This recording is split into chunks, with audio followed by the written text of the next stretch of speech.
Okay, where the hell is the window capture?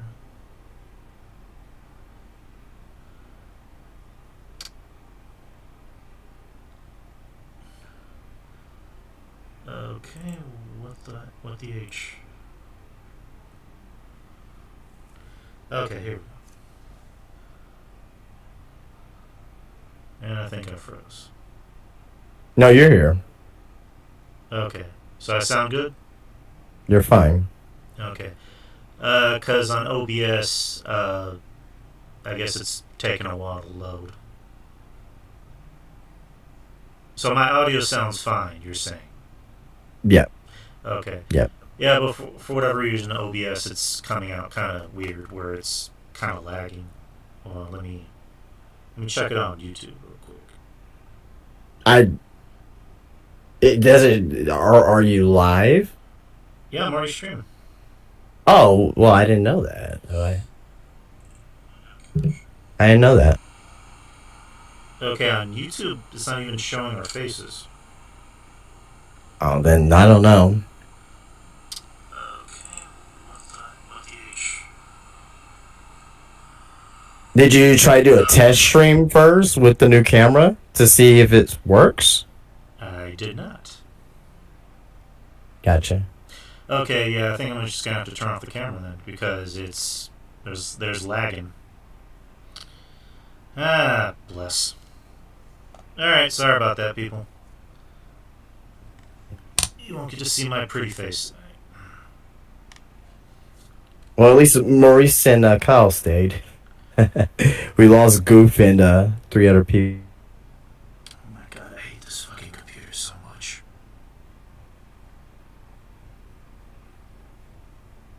I apologize for this piece of BS computer, people. Because now I can't even scroll over to Discord. Oy vey.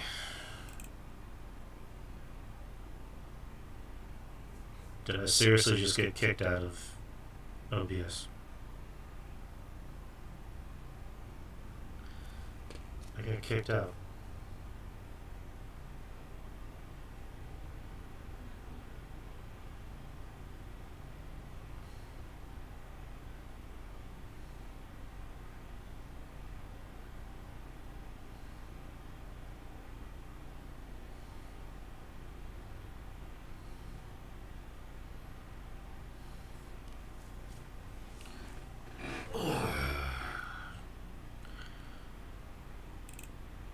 I hate this thing so much. It kicked me out for some reason.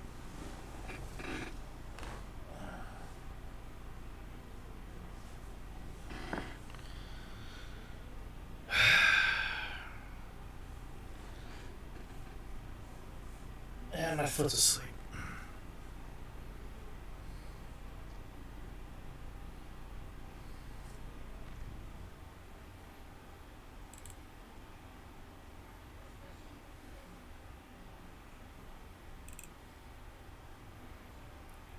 Mm-mm.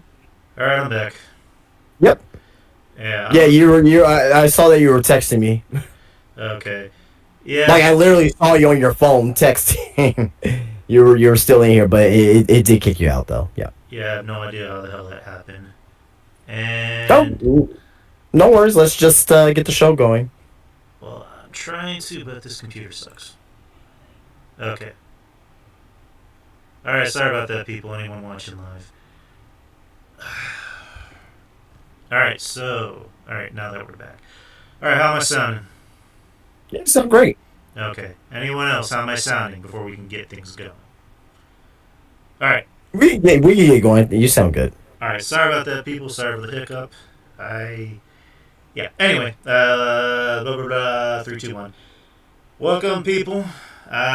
We are sorry for starting late. That's on me. Just technical issues, anyways. But welcome to the experience. It is Wednesday. It is July 23rd, and I am Drew. Just my voice, and with me here as always. Justin from Spinebuster Tees and spinebustertees.com. All right. We got a show, people. Nothing really news heavy. Really just show heavy. Just kind of a basic show tonight. I did promise. Unfortunately, anyone that's watching on YouTube, it's showing that I did say that there's going to be a bus flip. I will take that out after editing. I don't have time to now. I need to be up early tomorrow, so unfortunately we'll need to axe that part of the show. But we will be talking about other things, like shows, like SmackDown, Raw, NXT, even AEW Dynamite, which I watched in its entirety tonight, so that'll be fun to discuss, as well as TNA Slammiversary, which happened over the weekend. Would you happen to have any news, Justin? No news. I did have one thing. I forgot to bring it up last week, but there was this one thing that came out from crypto maniacs. I guess it's called maniacs. It's just spelled weird. Sports. Crypto maniacs works. Sounds fun. But it controversial, I will say. but I think it's a good. I think it'd be a good talking piece, a good debate. So controversy does create cash, as they say. But I guess before we get things started, we usually like to talk about, I guess, whatever's on our mind, whether it be something that we find interesting, something negative, something positive, or just something in general. Justin, what do you want to talk about? let's talk about TNA Slammiversary, TNA's biggest show apparently of all time. According to them, that happened this past weekend. I thought the show was overall a good show overall. I thought it was very enjoyable for what it was. They had a record attendance. For their biggest attendance in North America, they were about 7,600, something like that. They were out of the UBS Arena in Long Island, but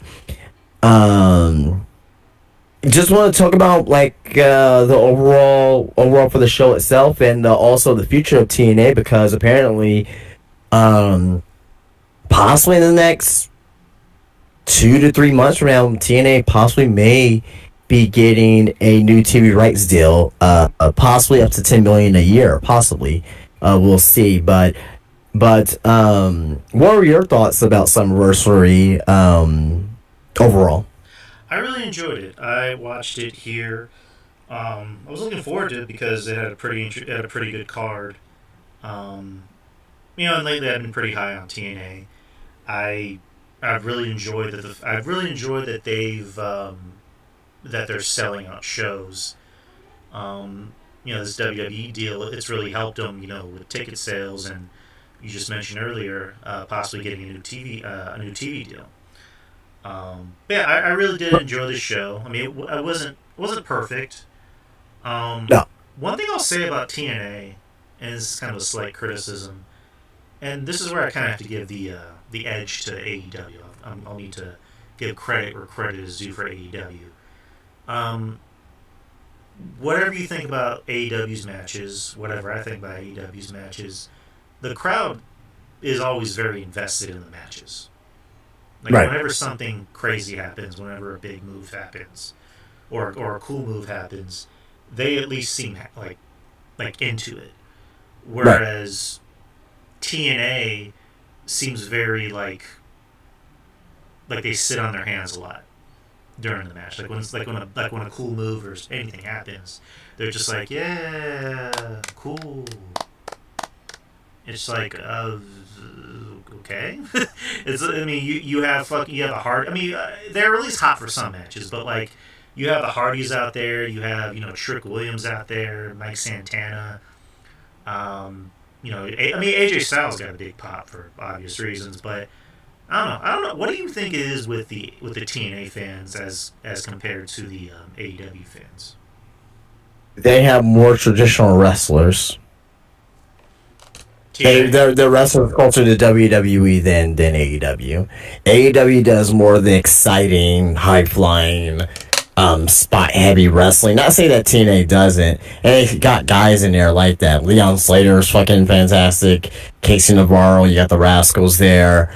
So you do got like your high flyers, but most of it is more traditional pro wrestling wrestlers, modern day pro wrestling wrestlers, like your Mooses, like just pretty much almost anyone around. Obviously the Hardys they're older now. You got Joe Hendry, Mike Santana. They're not really gonna wow you. As far as every single thing that they do in the ring, they're great wrestlers at what they do, but they're not very spot heavy, nor they're not really pushing the limits. It's very, very WWE light as far as what they do in the ring itself. AEW, on the other hand, they like to push the envelope on what they do. Where if you agree with it or not, they push the envelope. Where if it's like the blood and guts matches, the Texas Death matches, fork to the heads, blood spraying everywhere, doing crazy high flying stuff. I think it's the types of wrestlers, not necessarily the caliber of wrestlers, but the types of wrestlers and what they do in the ring with those wrestlers as well, and then pushing the envelope. Right. Yeah, I mean you're very spot on with that assessment, but yeah, I mean again, this is just kind of my criticism, as I kind of wish TNA fans would have a little bit more energy in their shows, but oh, that's just me. But yeah, overall I did enjoy the show. But we'll get into the matches once we talk about them. Was there anything else you want to bring up? I mean, did you want to talk about the card, or what are we doing? Yeah, we can talk about the card. So I mean, it's up to you, but I mean, I just brought up the generalness of it. I didn't know if we were gonna. I mean, I thought we were gonna review it. So yeah. No, I have it right here. I have the card right here. But yeah, we'll talk about. We'll just dive into Slammiversary. So Slammiversary was July 20th. It was this past Sunday in the UBS Arena in Elmont, New York. Attendance was 7,024. I think it was more than that, but I think it was. It was like 7,600, whatever. But some of those may be comps. I don't know if that's like the paid attendance versus the number of people there. So it could be that. Right. I believe they set a record. That was the highest grossing TNA event, like ever. Am I wrong, or is that kind of? I don't know about the guy. I don't know as far as gross wise. I'm not sure, but I do know it's the highest attended TNA event in North America. All right. So there were 3 pre-show matches. The first one was for the TNA Knockouts World Tag Team Championships. You had Elegance. The Elegance brand. Ash by Elegance and Heather Elegance versus The Inspiration, Cassie Lee and Jessica McKay. It was a match. that's. I didn't see the pre-show, so I don't really have any comments on any of the matches, but I don't really. I did see highlights of Real One Enzo Amore and Zilla Fatu coming out there for their match, but I didn't see the match. All right, so I will just give a quick review of these. This was just a match. That's the best way to put it. The Elegance brand won it. I don't know if you saw this. So there was a backstage segment with the Elegance brand where they were actually filming their cues, their production cues. Yeah. Which at first I thought that was part of the act, because isn't their act supposed to be kind of like they're Hollywood actresses or something like that? Yeah, in a way, yeah, but they like celebrities or whatever, yeah. But I mean, come to find out, they were filming their cues. So again, another criticism of TNA: they need to tighten up their production. Next is you had Eric Young with his group versus the Hometown Man, who's Cody Deaner? What is his name? Yeah. And the Hometown Man. He's been around TNA forever. Oh yeah, I've heard that name. And that's kind of the only way to describe the match. It happened. It was a 4-minute match. And Cody Deaner is the hometown man any city he goes, and in this case, he was the hometown man of Well, no, New I York. think Cody Deaner's from Canada. Yeah, I think he just goes by the hometown man. no, that's what I'm saying. Is that his gimmick? Is that he's the hometown man Oh of well, every yeah, city. I know, I know that, but the way you said it, you made it seem like he's actually from New York. But okay, okay, I follow you now. No, like he came out wearing like I think like a buffalo Right. I'm shirt or stupid something. and I'm stupid and slow over here. No, you're good. You're good. You're good. Yeah, and the theme song is like what's that song? That Tom Petty song that I won't back down. But it was Yeah. the lyrics was "He's a hometown man," which that stupid song stuck in my head now. And next is you had a 6-man tag. You have the Rope Breakers, Real One, Enzo, Zilla Fatu and Josh Bishop versus Steve Macklin, Jake Something, and Mance Warner with Stephanie DeLander. Um, This was a cross promotion match too. what's the name of the group or what's the name of the promotion that Real One's in? I know it's West Side Guns promotion. It's like something for I'm not too sure. I'm not too sure the exact name, but it's like something for. But I know it's West Side Guns promotion. Fourth Rope Wrestling. Yeah, there you go. So got to see Zilla Fatu in action, which very short match. I gotta say these matches are really really short. This was only 3 minutes, Before I heard, fucking Enzo took like 20 minutes to get out there. which I gotta admit I was happy to see Enzo.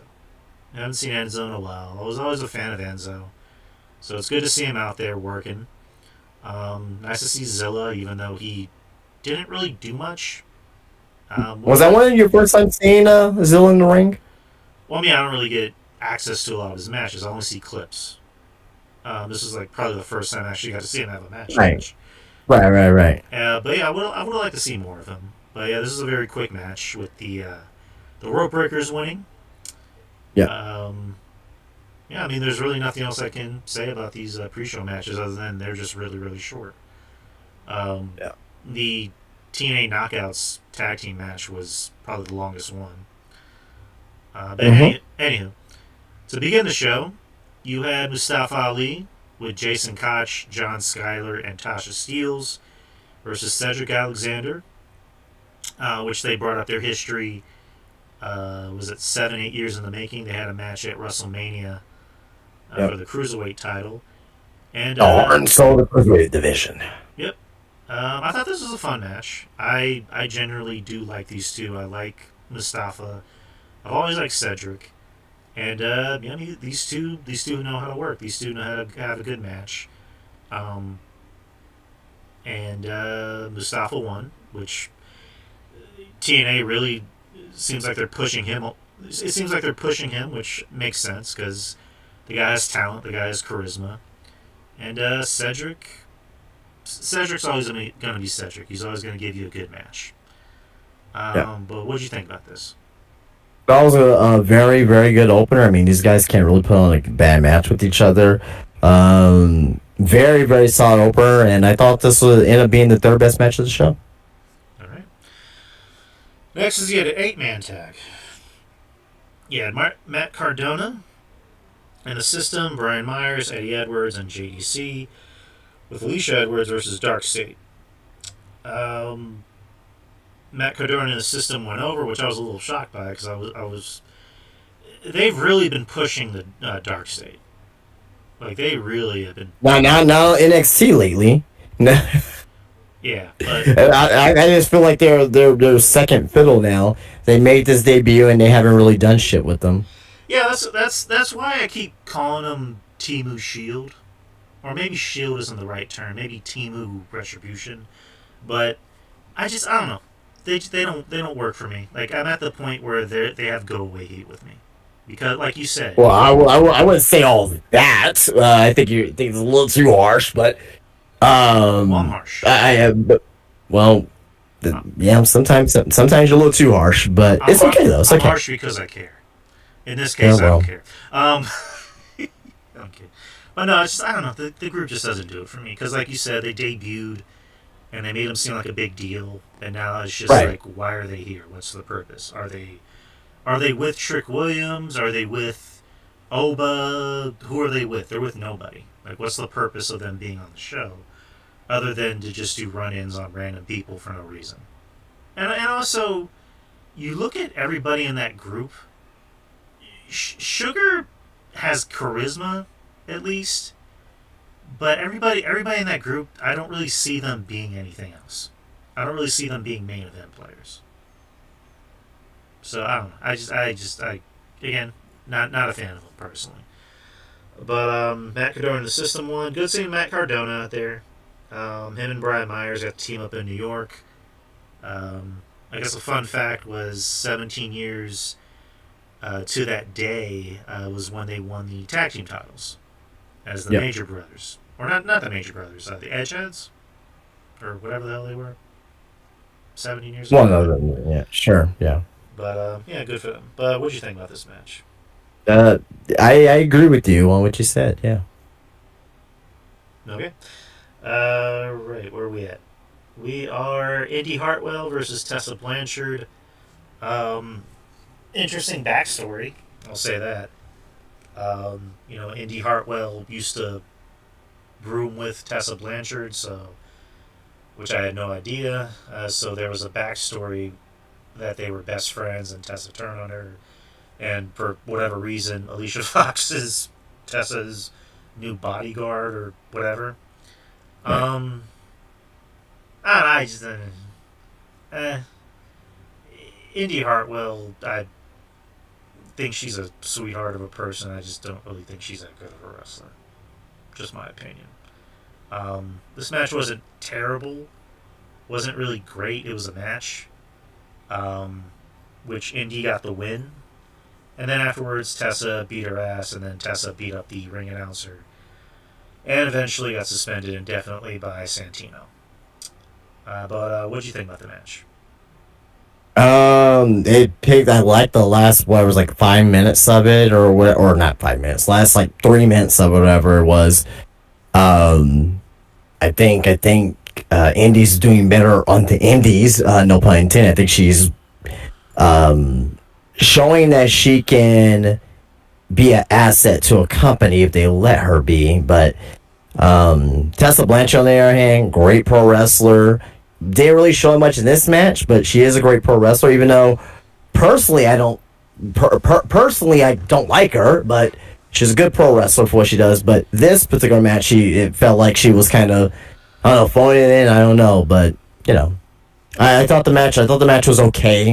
It wasn't bad by any means, and I did like I said the last 3 minutes. So I thought the last 3 minutes was pretty good. All right then. Next is you had a winner take all match for the TNA Knockouts World Championship and the NXT Women's Championship. Yeah, Jacy Jayne, the NXT Women's Champion, with Fallon Henley and Jasmine Nix, versus Masha Slamovich, the TNA Knockouts Championship. I really like this match. I think overall it was my favorite match of the night. Um, Hmm. I thought these two worked well together. I like Masha. I'll be honest, seeing Masha more with TNA and seeing her on WWE television, this is my first foray into seeing her. So I'm just judging it. I'm judging her what I've been seeing from her, on WWE television, and I like what I see. I think she's really, really good. I think her stuff looks legit. I think the fans are starting to take to her on WWE television as opposed to not just talking about TNA television, but I think she's really, really good. Um, she obviously has a future with WWE. They're gonna be looking at her once that contract runs up. Um, I going into this match, I know you and me talked about it on Wednesday. My heart was saying Masha because I think that would have been a better foray for her. I think that could have been something that would have benefited her more. But my head was saying Jacy because as much as I'm digging this TNA WWE partnership, it is very one-sided, and we figured it would be. then we'll get to the main event later. But uh, JC won, which the ending kind of didn't really make sense, or maybe that's just me, where they had a ref bump, but it didn't really lead to anything. It didn't really have like a interference or whatever. But I guess maybe in context, in hindsight, it kind of made sense because it ended up slowing down the pace of the match, so that way JC can take advantage of the win, even though she didn't like cheat to win. She won like fair and square, which that kind of didn't really sit well with me. But JC got the win. She is a dual champion. She's the NXT Women's Champion and the TNA Knockouts Champion.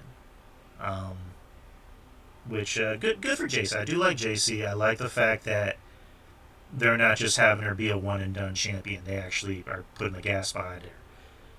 But even though, to be honest, they put the title on her because they wanted to get Stephanie on the main roster as quickly as possible, so they needed to give it to somebody. But I do like the fact that they're not giving up on her. But again, I would have preferred Masha, but I think they're more than likely going to give it to her, probably at Bound for Glory or whatever. But overall, what'd you think? Well, the match was fine. I thought it was better than the other women's match. I just look. I understand why JC won. Totally understand why JC won, and I'll get into more into that once we talk about the main event. I understand why she won. Just on how your company looks, I would have rather preferred to have Masha win here, because if Masha would have won here, it doesn't hurt NXT. It helps TNA. Right now, this hurts TNA and does not help NXT. NXT is not better because JC James is a double champion. So that's it. It is what it is. Thought the match was good though. Thought both women looked very good here. Masha's fantastic at what she does. JC's good. She's good. She's not great, but she's good. So, as far as a match is concerned, I thought the match was good. I just disagree with the outcome. Right. Yeah, no, I totally agree with everything you just said. NXT doesn't really. I mean, NXT is already good. It's already looking great. It doesn't really add anything to the show with JC being a double champion.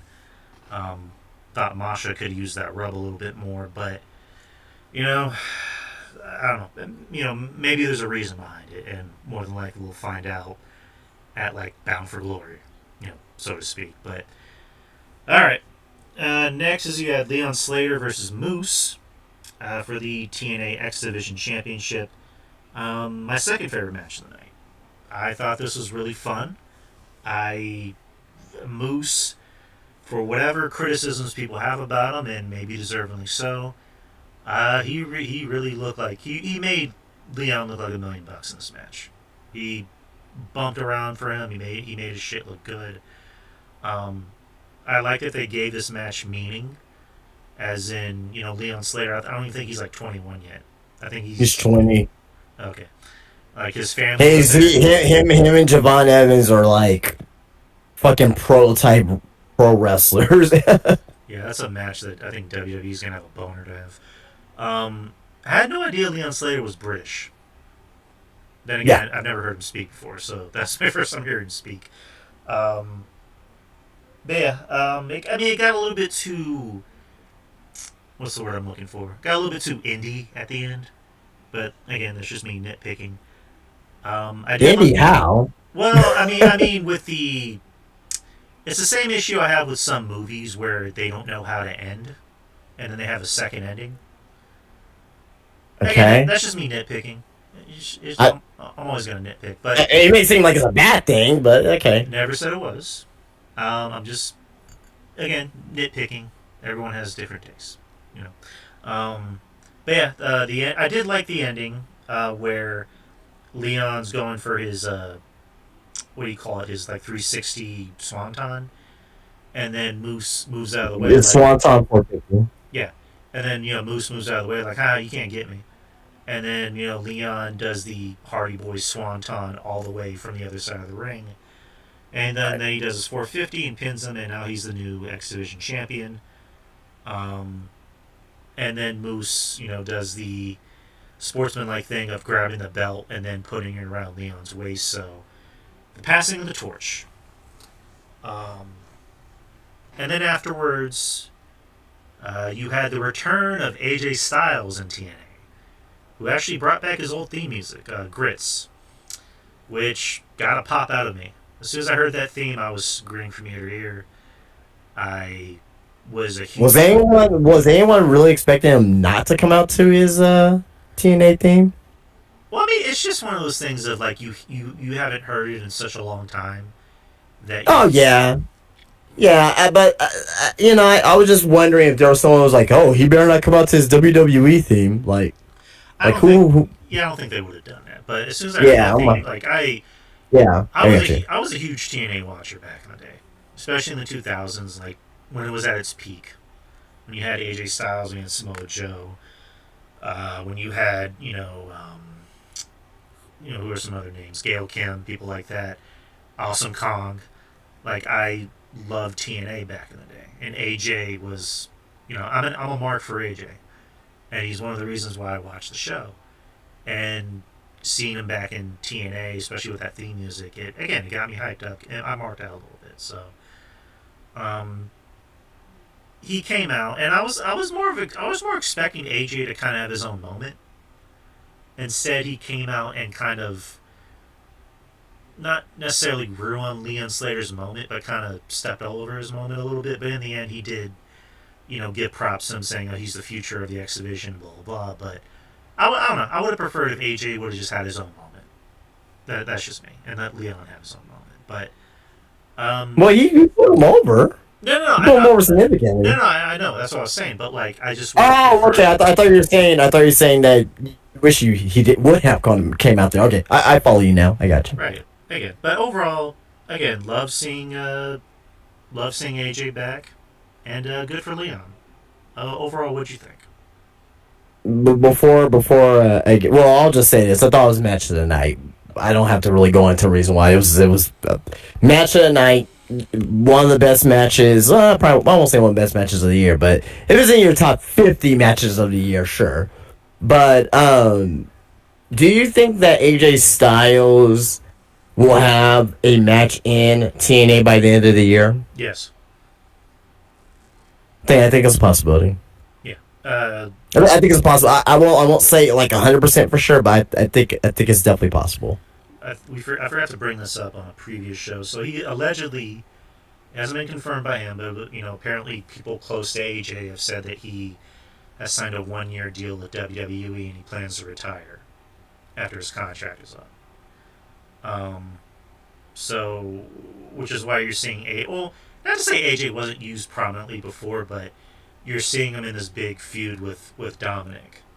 And, now the TNA deal, you're going to see him more than likely in TNA, maybe have a match with Mike Santana, maybe go after the TNA title. Yeah. Whoever wins it. Preferably, I would prefer if it's him against a TNA guy, not a WWE guy versus a WWE guy for the TNA title. But, yeah, again, I would love if AJ just had one more match in TNA. That'd be awesome. Who would you want to see AJ wrestle in TNA? Obviously Leon Slater. That'll be a good one there. Mike Santana, Joe Hendry, Kazarian, refilled it to that fire there. Those will probably be most of the names that I can think off the top of my head. What about you? Well, I just kind of said it. Santana would be nice. Leon Slater kind of seems like the match that they're going for. Maybe a Joe Hendry. I can picture AJ is more than likely just going to put a lot of people over in TNA, and that's kind of the way I think if, to be honest, I don't think we'll get more than 2 matches of AJ Styles in TNA. That makes sense. But again, good for AJ. Good to see him back, or good to see him make an appearance in TNA. Next is you got a 4-way tag team ladder match for the TNA World Tag Team Championships. The Hardys, the Nemeths, the Rascals, Myron Reed and Zachary Wentz. Trey Miguel was hurt, so he was replaced by Reed. And First Class, AJ Francis and Casey Navarro. This match was what you thought it'd be. It was a spot fest, which I'm not saying it's a bad thing, but a fun spot fest nonetheless. I mean, the best spot of the night was all the ladders being broken, and then Jeff Hardy hitting this button where this like old school Batman ladder comes out. Yeah. Like one of those ladders that you see back in American Gladiators back in the early 90s. Yep, exactly. So that popped me. I love that. AJ Francis, again, every match, almost breaking his leg, which that kind of seems like what people wait for in each of his matches. But yeah, I mean, it was a fun match. Can't really say too much about it. Jeff somehow able to do what he does late in the game, even though I kind of wish he wouldn't. But, you know, that's what gets him over. That's what gets him paid. Doing 2 swantons on a ladder, and the ladder not breaking. But the Hardys won, which I expected but didn't really. Well, you know, I'm going to say I expected, because the promo before the match was, you know, Matt saying, you know, oh, if we don't win, we might retire. Blah, blah, blah. Right. Okay, they're going to win. Right. But yeah, we're one of the worst tropes in wrestling, though. It's like, if I don't win this championship after 5 matches, I'm going to retire. And then I win. After the match, yeah, Bully Ray come out, minus Devon and Bully saying, you know, let's have one more match at Bound for Glory. Devon will be joining me. I think Devon just had surgery or something. He was on Chris Van Fleet. But so we have that to look forward to. What do you think about the match? That was a fun ladder match. I mean, it's very hard to have a bad ladder match. You know, Rascals look good in here. Obviously, Jeff doing his crazy swan. He did a very safe swanton on the bridge ladders. That was safe. You know what I mean? Because he didn't really take a brunt of it. Like, it was, you know, it was to me very safe with those 2 swantons. It wasn't like he fucking, like, you know, just crash, you know, to the floor. Like, yeah, the second one, like, he bumped to the floor, but it wasn't, like, terrible or anything like that. So, but AJ Francis, I'm surprised he didn't mention that moonsault that he did from the ladder. Oh yeah, he did that. That was fun. Yeah, I thought that was a pretty impressive move from him. And he almost died. People on fucking X are weird. I mean, he did fall. They say he fell dick first, but like the way you say, oh, he fell dick first. His dick was hard falling down. People are weird on fucking on X, man. Like I'm so glad. I'm so glad I'm taking a break from that website. I'm so glad I'm taking a break from fucking Instagram as well, because fucking social media is the devil's dick. Speaking of, but anyway, don't want to bring my problems on the stream. But anyway, I don't think, but like I said, I thought the match was fun. All right. And lastly, the main event, which was a 3-way match for the TNA World Championship. Trick Williams, Joe Hendry, and Mike Santana. Mike Santana came out with a, assuming a local rapper. And then you had Trick Williams coming out with a choir, you know, chanting "Whoop that Trick." Yeah. This match kind of had a weird ending. The match was kind of weird because, for the most part, it seemed very one-sided. There was the injury angle with Trick Williams where he was out of the ring with agents and doctors, which you kind of saw where that ending was coming. And a lot of it was Mike Santana and Joe Hendry doing the work. And you kind of assumed this would be Mike's moment. Especially, you know, the previous NXT where Undertaker, you know, put on social media, you know, meet me in Houston next week, whether you're the champion or not. I'm like, well, that was a very specific thing to say. And no, the ending of the match was Mike Santana doing his finisher, and then Trick Williams, coming back in after faking an injury and throwing Mike Santana out and pitting Trick, or not Trick, Trick pinning Joe Hendry. So Trick is still the TNA World Champion. I don't know. I was almost like for sure that when JC won, that Trick was going to lose, because that only made sense. But no, Trick is still the champion. I don't know. That to me that doesn't sit right with me personally. Like I would have liked it if they just gave it to Mike, but I guess they want to build up to Mike getting it on his own on TNA soil. I don't know, but overall, what'd you think about the match? The match was fine. I thoroughly enjoyed the match. I didn't like the outcome of the Trick winning. Again, to your point, I agree with you there. I didn't think Trick needed to win. I thought the match itself, I thought it was a solid main event for what it was. It did have suspense. The only thing I didn't really like was fucking Trick Williams just laying on the outside dead. But outside of that, I thought the match was fine.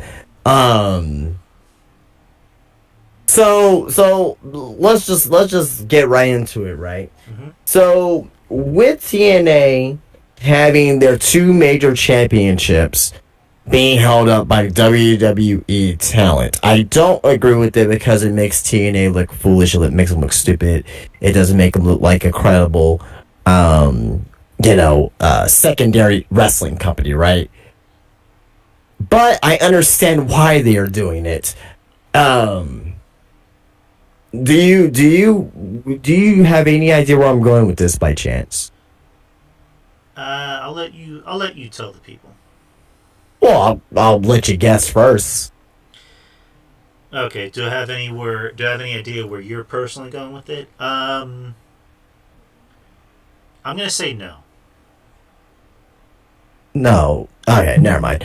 So the reason why TNA and WWE, they got this relationship right, and the reason why they're doing this right now because they're working on a TV deal, and they feel that with WWE talent, they feel that they can be able to get this TV deal a little bit more easier for number one. That's number one. But also number two, TNA and WWE is working with each other. I wholeheartedly believe that WWE is helping TNA facilitate the deal to whatever network that they can get on. Right now I'm hearing it's A&E as a possibility, right? If WWE is helping to facilitate a deal, it's like, hey, we scratch your back, you scratch ours. We're going to help you try to get this deal. Hey, in order for us to get this deal to be done, this is possibly what you're going to be looking at. Let's try to get Trick Williams as champion. Let's try to get JC Jane as champion, right? Yeah, it may hurt you guys, a little bit right now for creatively, but think about the long term. You're a partner with us. We're going to be able to try to help you guys out, facilitate a deal, and we're going to try to help you guys get a TV deal as soon as we can. Yeah, that was my first answer. Sure. No, but sure. Yeah, that makes sense. I mean, because they. Let me go back to AEW. They did it with AEW when they first started. They had Chris Jericho as their champion because how are you going to get more eyes and ears to the product? You have a former WWE guy that, was a world champion that made money and main evented WrestleMania. So that's how you get more eyes and ears on the product. So I agree. Realistically, because I did see the choices. You said A&E. Tubi was another choice that they talked about.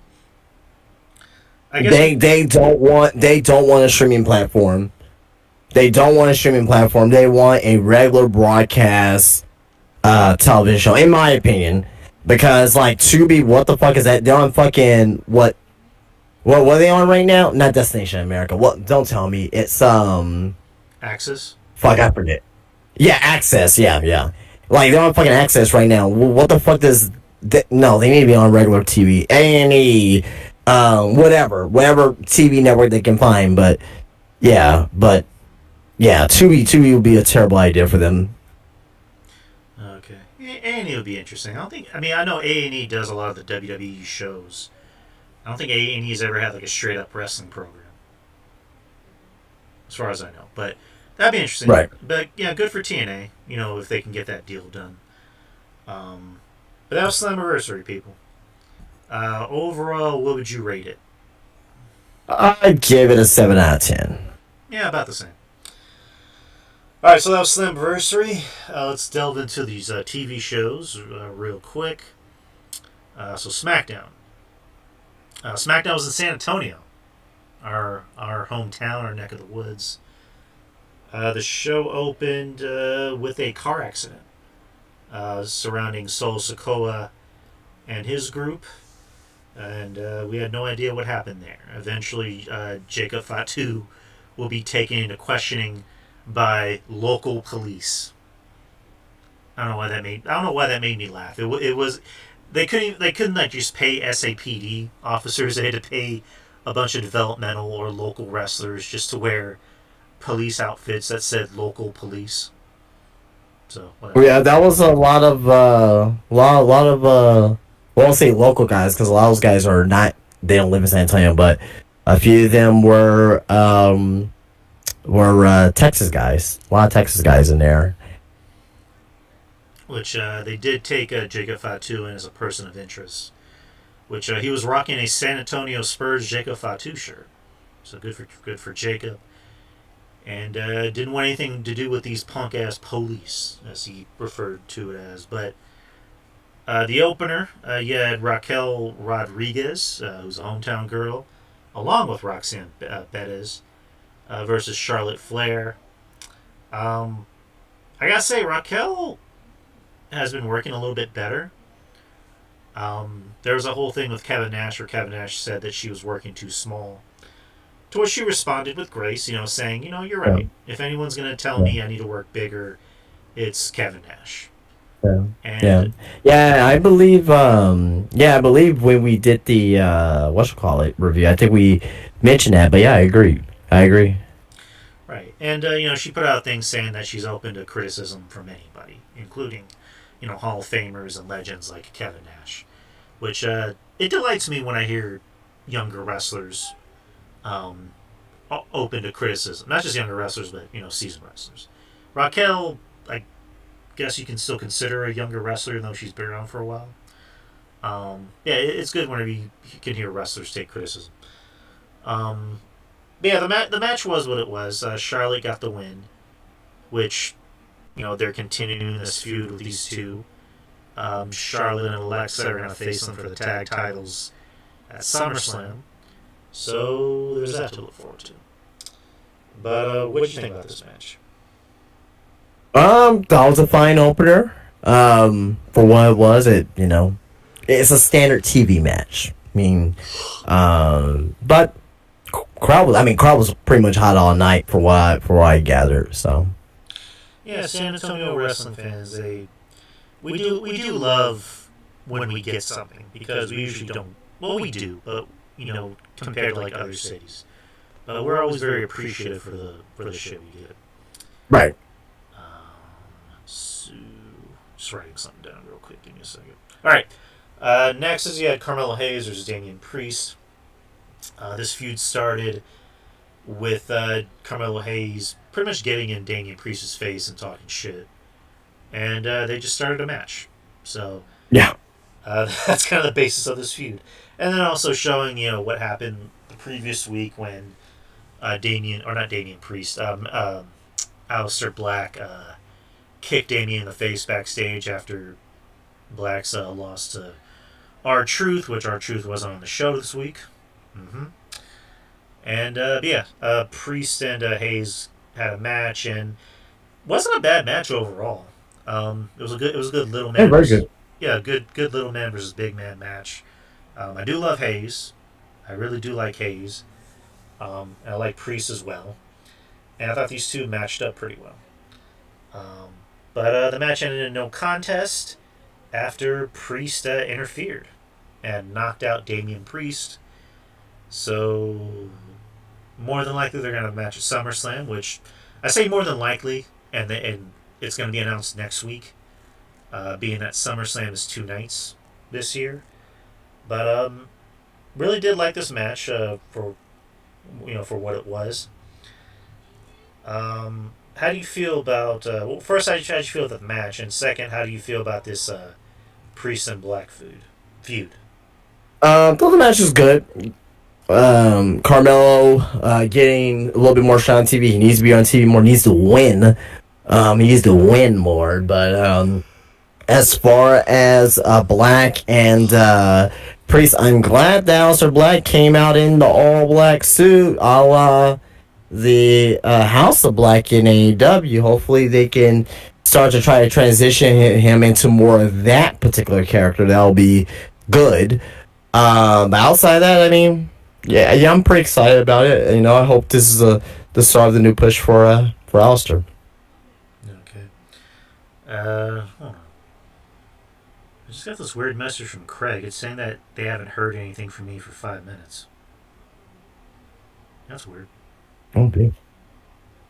I mean, we're recording on OBS, so we'll just. Yeah, Craig's a liar. That's so fucking weird. Am I away from the mic? Is that why? No, you've been talking just fine. Okay. Obviously, I've been hearing you. Well, no, I'm like saying to myself, like, how does it not hear me when we've been recording? Well, is there microphone settings in Craig? Hold on, give me a second while I mess around with something. Craig is weird.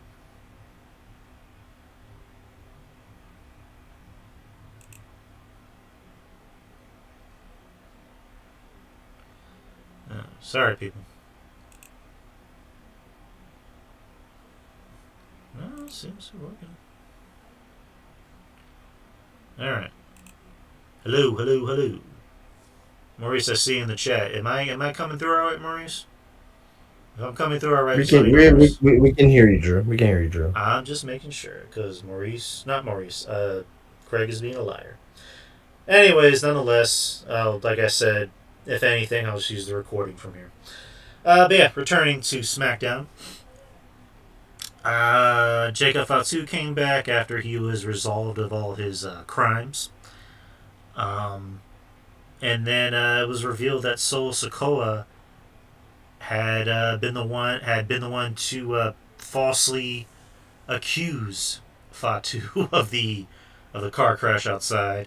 To which Adam Pearce, who came out as the interim GM taking Nick Aldis' spot, announced that at SummerSlam there will be Solo Sikoa and Jacob Fatu in a steel cage match for the United States Championship. Right. So that is. Yep. That's the first steel cage match in at SummerSlam since 2001. Really? First steel cage SummerSlam match since 2001. Not Hell in a Cell, steel cage. Kyle is saying he's listening on YouTube because he can't hear us on Discord. Well, I can hear you fine, so. No, he's saying he can't hear us, as in you and me.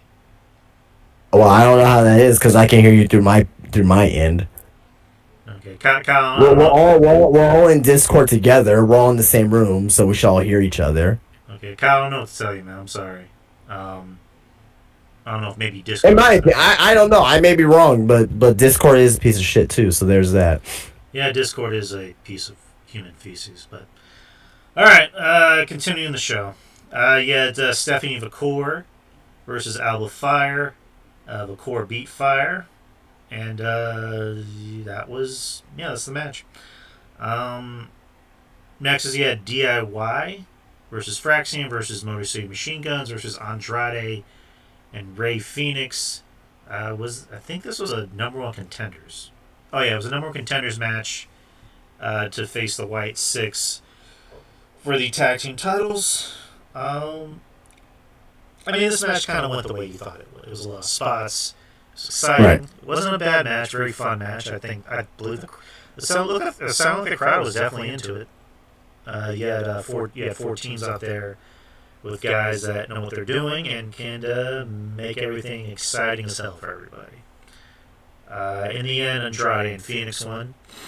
I do like the pairing of Phoenix and Andrade. Phoenix, they obviously want to build him up to be on the status of a Penta before they eventually do team those two up. And Andrade, for a while, he was a little stagnant, but they're giving him something to do that's kind of giving him a shot in the arm. And it's working so far. But overall, what'd you think about the match? Very good match. I mean, when you have a match like that on TV, like it's with those tag teams, and it's not gonna be a bad match. So I really enjoyed it. Yeah, and you got that tag team match next week for tag team titles, and so Ray Phoenix and Andrade. So we'll see what happens. All right. And lastly, to end the show, you had a contract signing with Cody Rhodes and John Cena. Cena coming out wearing a old school San Antonio Spurs style shirt, which was pretty nice. He comes out. You know how much those shirts were at the arena? I'm gonna imagine they were quite. I'm gonna say maybe 50-ish. 50 fucking dollars. Yeah, I'm good on that.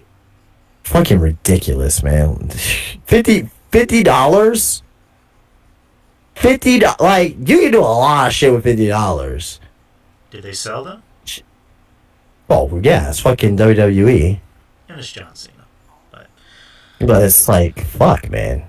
Yeah, I wouldn't spend $50 on a shirt. Like, I'm good. I'm good on that.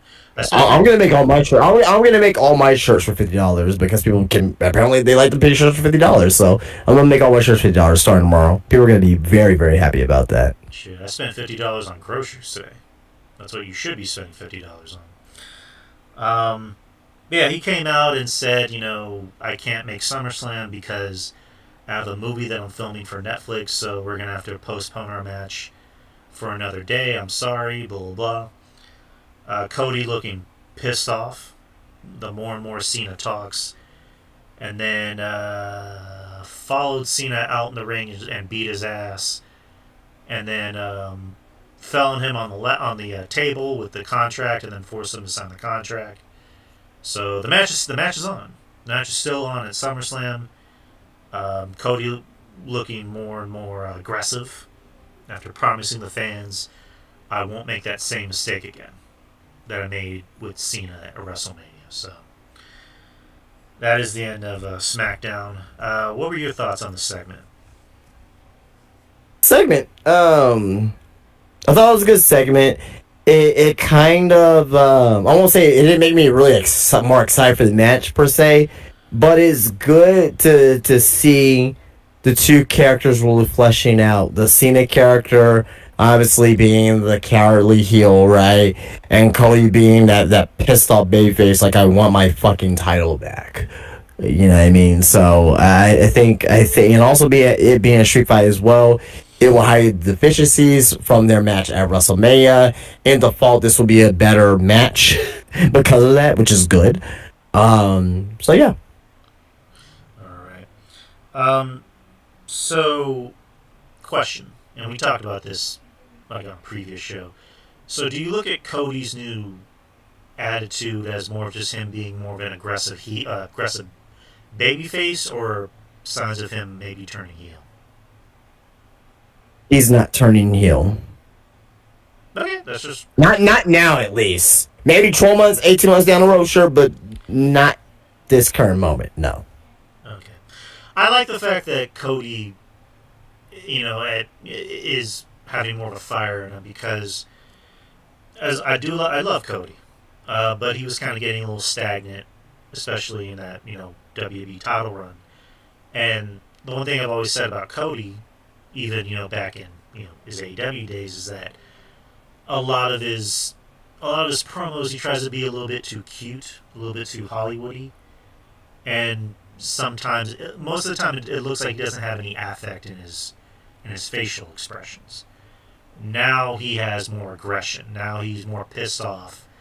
Now he wants to be less of the goody pretty boy.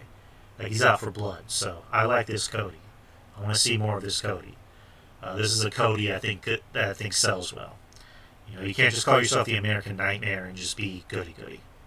So, it does make me look forward to the match because the Cena heel experiment, I think, hasn't worked.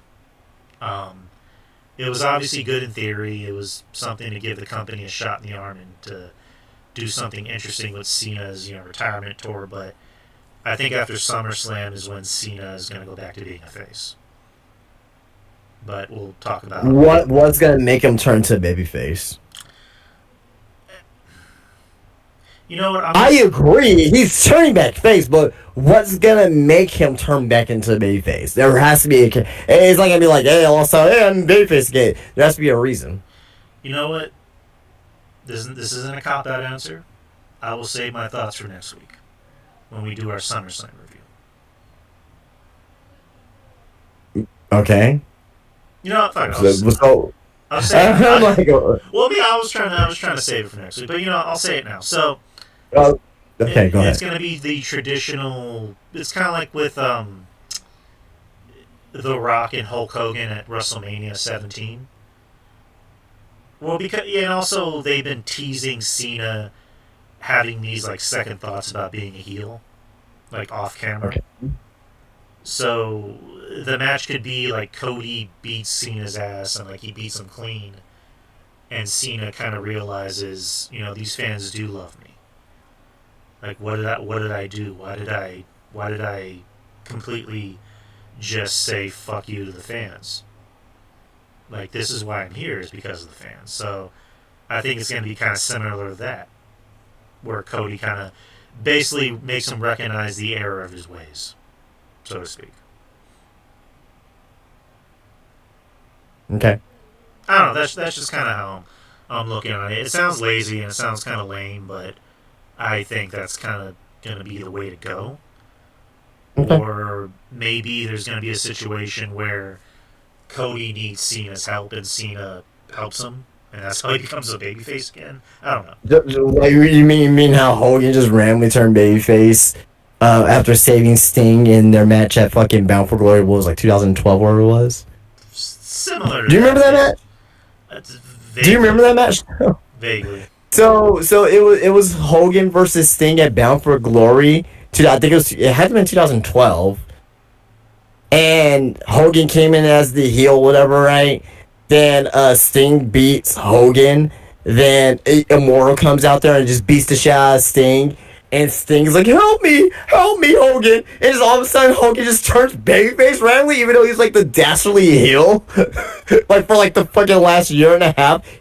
There was no like hint of him turning back babyface on TV during TNA. Oh god, I loved TNA during that time. It was like that was on my second WCW 2000.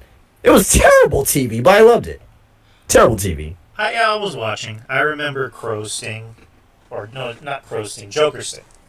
Right. Yeah, it was. Yeah, it was Joker Sting. Yeah, it was It was during the time of Joker Sting. Yeah. I don't know. I was enjoying it. That made me laugh. People hated Joker Sting. I love Joker Sting. I thought that was funny as shit. That was great. But yeah, I think that's gonna be how it's gonna work out. Cody's gonna be Joker Sting in this instance. All right, so we're gonna move on to Monday Night Raw, which was in Houston, Texas, your favorite city. So for the record, I did not watch the show out of protest. Of course you did. You had CM Punk that kicked off the show, basically hyping up the match, saying that when I came back to WWE, I wanted to main event WrestleMania and be a world champion. I did one of those things.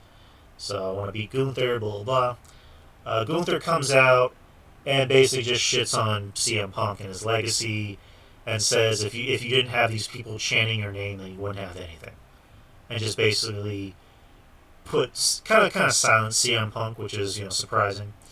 I mean, we have 2 weeks for these two to build it up. I'm pretty sure they can. I mean, it's CM Punk Gunther. We don't have. We have fucking next Monday. Yeah, it's 2 weeks. Anyways, next we have one. Is it next week the go home show? Yeah. So we got 1 week left. We got one show. Okay, 2 Mondays. Is that a fair assessment? We have 2 Mondays. We have one Monday. We had this So past we Monday aren't. and this Monday. Well, the show already happened, so we can't go back. So what I'm saying is, we got one show left to build this shit, and they didn't do that in this segment. Yeah, This is a match I think that deserves more time to build up, We got 1 week left. Like, and not what just are we like a doing? week and a half. But I, I don't know. To be honest, I didn't like this promo. For a CM Punk and a Gunther promo, I wanted more. I wanted a little bit more oomph, a little bit more fire. But instead, we just kind of got what we got, which I'm like, okay, I guess. But what did you think about the promo? I'm with you. We got 1 week left after this promo here, which already happened because we can't fucking go back in time. We got 1 week left. What are you gonna do to build this match up? You got there's gonna be no heat in the match. There's gonna be no heat. The only thing that's gonna save this match is a Seth Rollins cash in. Can I be honest about something? And I don't know if you're going to feel the same way as me. I've been a Seth Rollins defender, or I guess an apologist is the best way to put it. I've been enjoying. Man, I don't know if you've been an apologist. You've been I don't say very critical, but you've been critical of him, especially of what he's wearing and the promos that he's doing. So I think apologist is kind of far on that. I said to an extent, but I've been enjoying the Raws without Seth. Like, the shows have been better without Seth. And Seth opening the show and talking about the same thing for 10 minutes is reminiscent of Triple H opening Raw, back in the 2000s, and talking for 10 to 15 minutes. And I was a Triple H defender. But I can't even admit that was, overall. But I don't know. These shows without Seth have been, gelling pretty well, because you get to see Braun actually be Braun and be a fucking beast, and you get to see the rest of the show thrive. But kind of like how you just said, what does Seth Rollins have the effect of the women's division? He dresses like I'm playing. Jesus. I don't know. Just Seth opening the show and then being in the middle of the show and then closing the show. Okay, I understand. I mean, Seth in the ring is one thing. When that green light goes, Seth can go. I'm not talking about his talent. I'm just saying Seth opening and being in the middle and closing the show. His character work. Yeah, that's what I meant. Yeah. But yeah, more than likely what you just said, CM Punk and Gunther will be a good match, but it will be. But there's nothing behind the match that's making it feel special, because this match just became a match 2 weeks ago. So how are you going to build it up? The only thing that can really not necessarily save it is, more than likely Seth is going to come back to cash it in. And if he doesn't, that'll be insane. But I don't know. I won't. I'm thinking Seth is going to cash in. It's not guaranteed. I believe he is injured. I just don't believe he's as injured as they're making it out to be. So he may not cash in at SummerSlam. There's a possibility that he may not cash in. If I were to. If you were to ask me if I were to win $1 million, do you think Seth Rollins is going to cash in at SummerSlam? My vote is yes, but there is still a chance that he may not, because he's probably legitimately injured and probably needs a little bit more time past SummerSlam to fully recover. So. All right. As for the rest of the show, you got Sheamus versus Rusev. Looks like they're continuing this feud. Which I don't mind, because this is a Haas feud, and these two know how to work. They know how to work together. And what's the end result of just having matches? Good point. Hopefully, at least If like this was AEW, we will be shitting on this. How come we're not shitting on this here? I don't know, but I'm enjoying it. But like you said, does it lead to a title match? What does it lead to exactly? So, You know what this should lead to? hmm. Just make him a tag team after all this. I mean, that's what happened with Sheamus and Cesaro True. when they had their best of 7 and then became the Bar. So just have these two be a tag team and just wreck everybody. Sheamus got the win, which good match, good feud. Did you have any thoughts on it? No. All right. That was good. That was good though. Tag team title, no more contenders match, kind of like on SmackDown. You had the LWO, the Creed Brothers, and New Day. LWO got the win. So now they're getting a chance to face the tag team champions, Judgment Day. I forgot whatever, but yeah, LWO getting a win. Seems like they're being rewarded from their performance at Worlds Collide, so which is good for them. That's the way it seems. Yeah, this tag team division is again not great. I mean, SmackDown I think has a better looking tag team division, even though it's just Oh yeah, immensely for sure. Yes. great. I mean, it's more exciting. SmackDown's a tag team division. Raw's They got more focus too. They actually got stories over there. oh yeah. But yeah, that happened. So good for LWO. Then you had Becky Lynch come out and cut a promo, who brought up the fact that she's going to be in Happy Gilmore 2, alongside MJF, which I think premieres tomorrow or Friday, which I'll be watching. They have the red carpet. I think like last night or 2 nights ago. Which I'll be watching, because I like the first Happy Gilmore. This one looks funny. So, but yeah, she's basically just hyping up her match with Lyra at SummerSlam. Yeah, I mean the promo was what it was. Wasn't amazing, wasn't groundbreaking, but it was a promo. That's the best way to put it. Thoughts so far? No, but I think again, I'm really enjoying or starting to enjoy rather this Becky Hill turn. So, and Lyra as well. I mean, she's becoming they're accomplishing what they're doing with this heel turn and with this Intercontinental title. Like it actually feels like a secondary mid card level belt, unlike the U.S. Women's Championship. Right. Next is you had women's tag team champions Bayley and Lyra versus the Judgment Day, Roxanne and Raquel. Again, two Texas girls.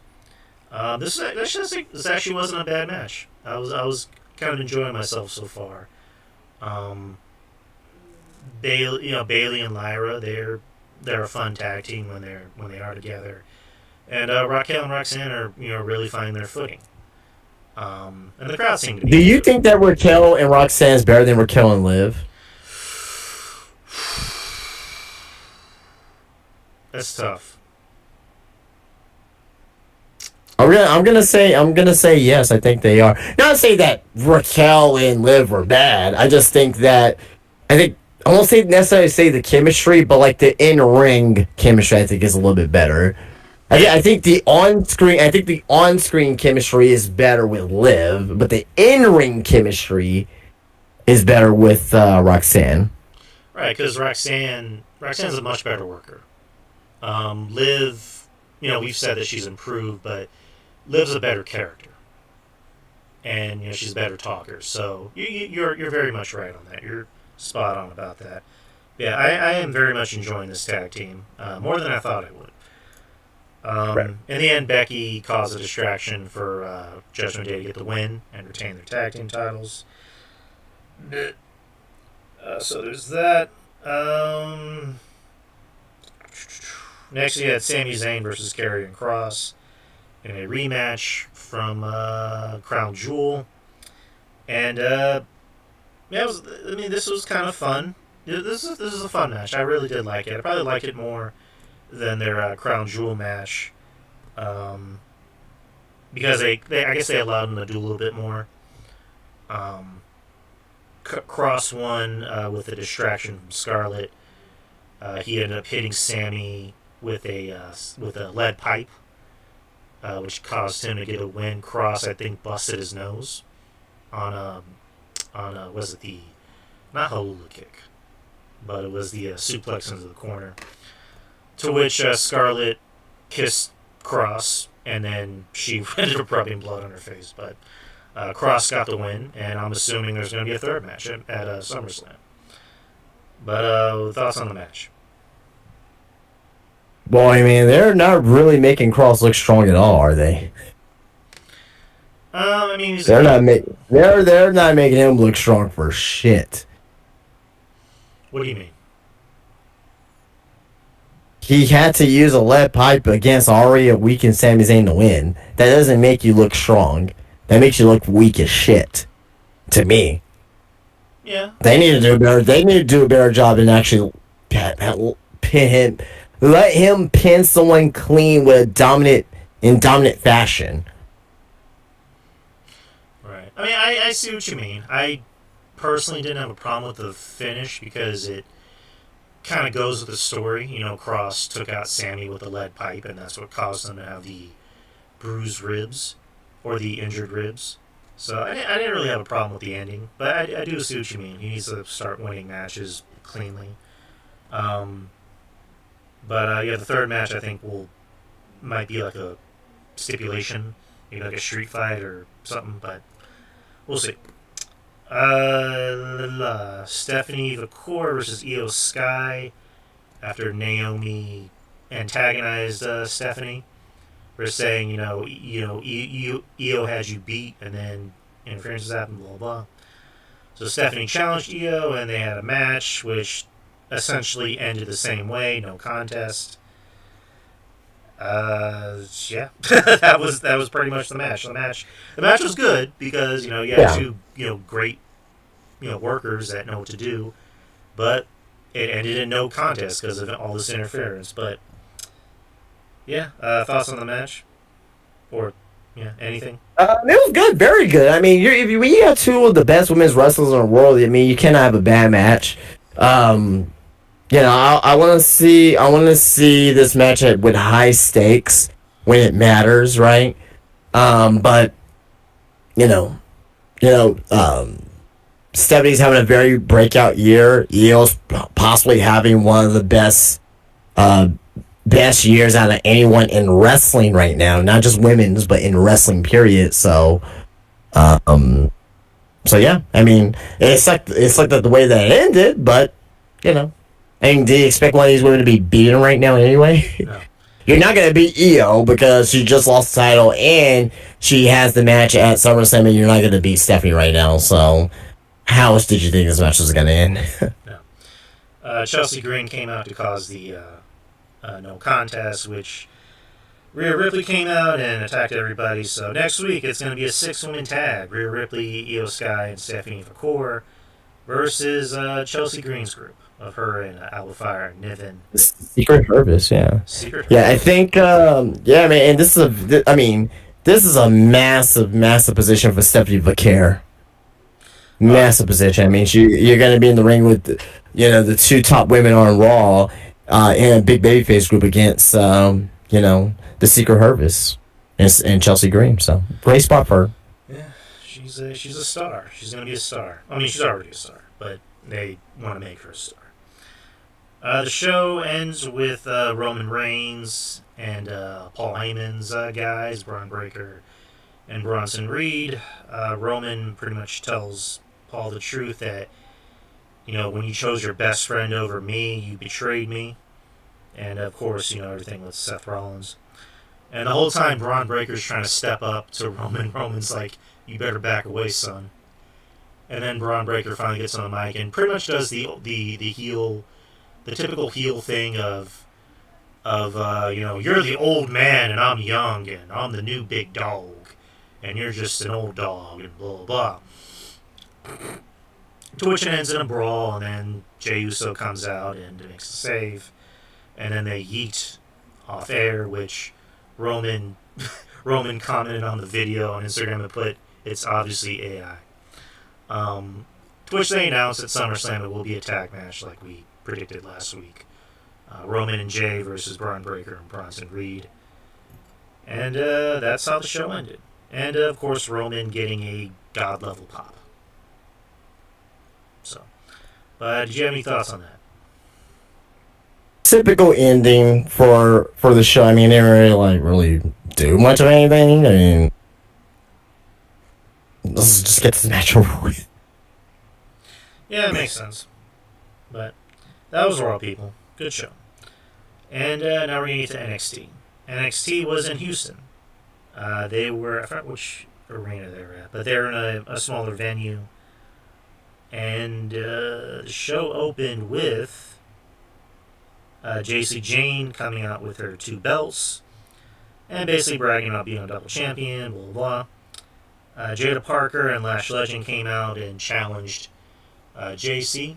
But it looks like Jada and Lash are going to be feuding for the time being. And yeah, I mean, overall, it seems like a nice feud with these two. You have 2 women who are vastly improved. Lash is very improved. Jada is very improved. They're gonna be big on the main roster. Yep.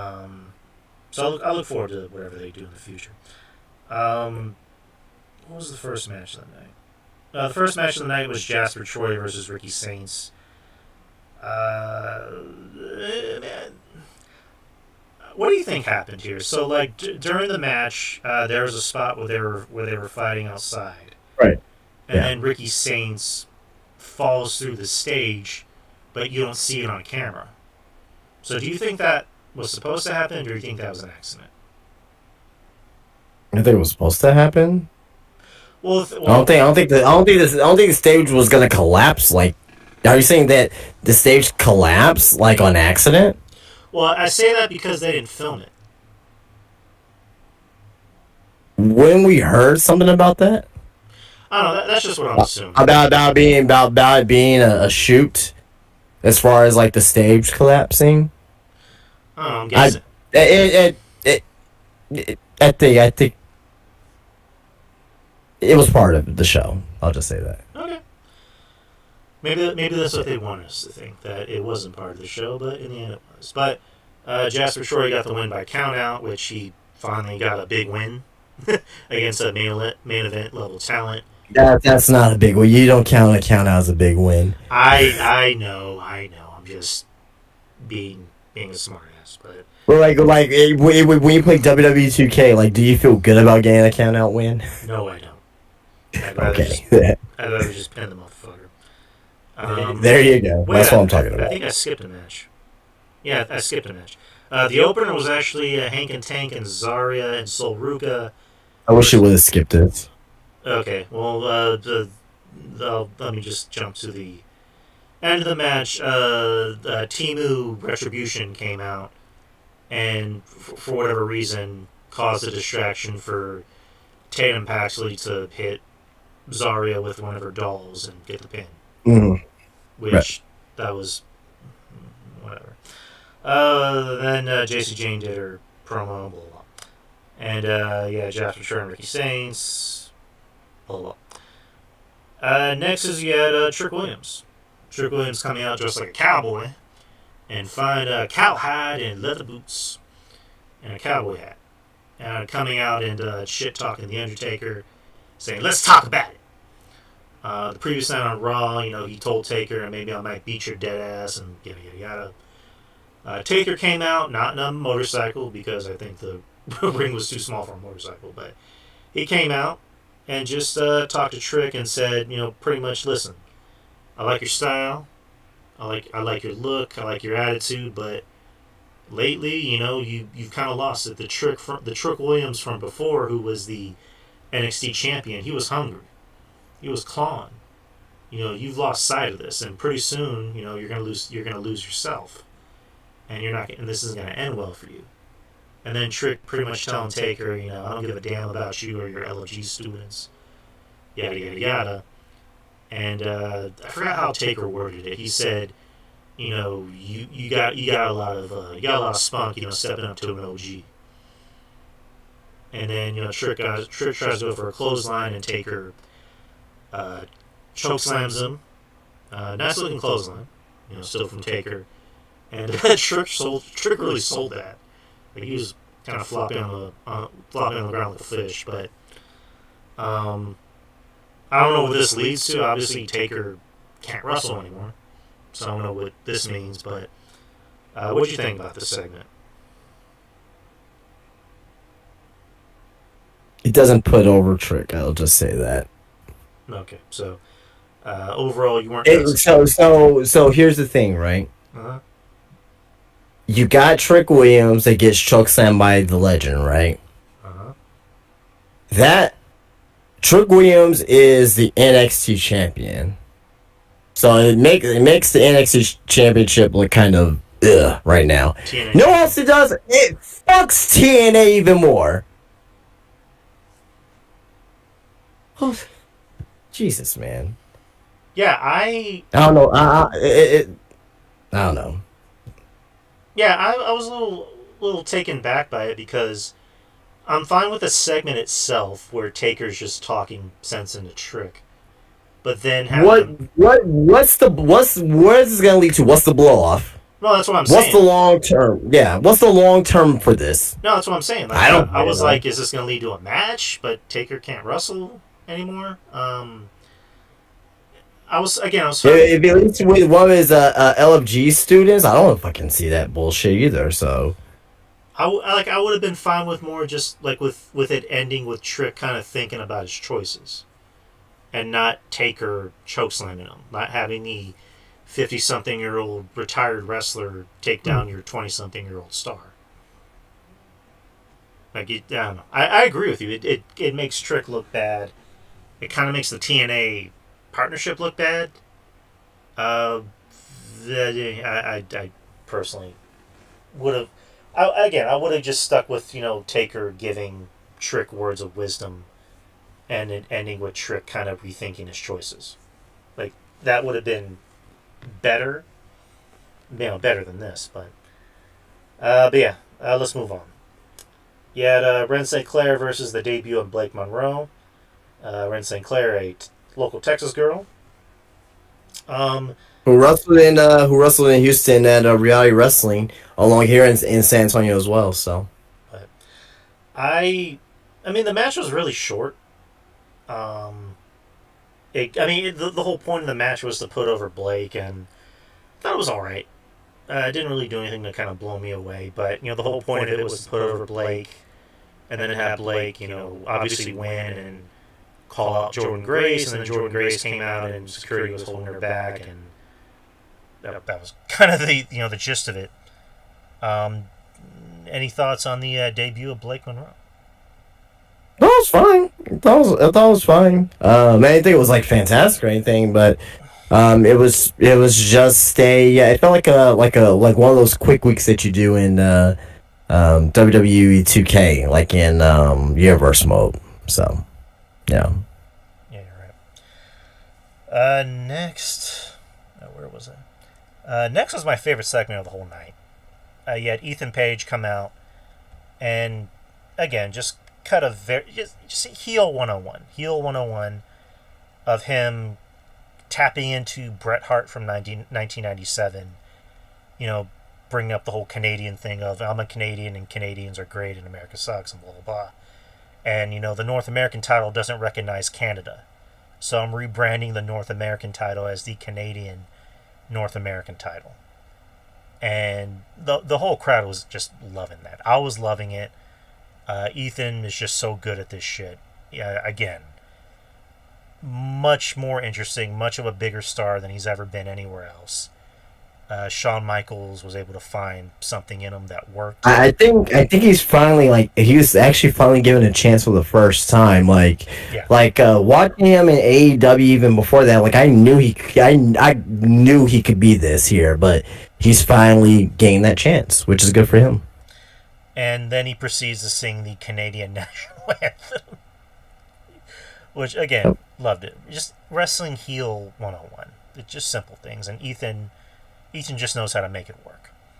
And then you had Santino Morella come out and pretty much say like, yeah, I'm Canadian too. I love Canada, but that's not how all Canadians think. So next week I challenge you to a match for that new North American title, blah blah. So Santino Morella will be wrestling in NXT next week. He'll be wrestling Ethan Page for the Canadian North American Championship. So that should be fun. Did you have any thoughts on this segment? No, I thought it was great with the new title belt and everything. So yeah. All right. Oh, Canada. Yes, sir. Lastly, you had the main event, which was Obafemi versus Inamura versus Josh Briggs. This is a good match. This match I thought lived up to my expectations. Three hosses just beating the shit out of each other. The story being told of the match was Josh Briggs pretty much trying to convince Inamura, hey, I'm your friend. I'm not going to turn my back on you. We're here to help each other. But in the end, Josh Briggs just being a heel, and then Oba getting the win, as he should have, as we all thought he would. And then afterwards, you saw Josh Briggs beat up Inamura outside the ring. And so that's pretty much how the match ended, how the night ended. Oba's got a really goddamn good uppercut. He's got a good European uppercut. That shit looks great. But any thoughts on this match? No, I thought it was a solid main event. I just want Obafemi to have more credible opponents. Agreed, and it looks like his next opponent is going to be Javon Evans. Javon Evans was seen in the back taking notes, thinking of what am I going to do next. Undertaker approached him and just said, I know what you can do next. Go after the biggest dog in the yard.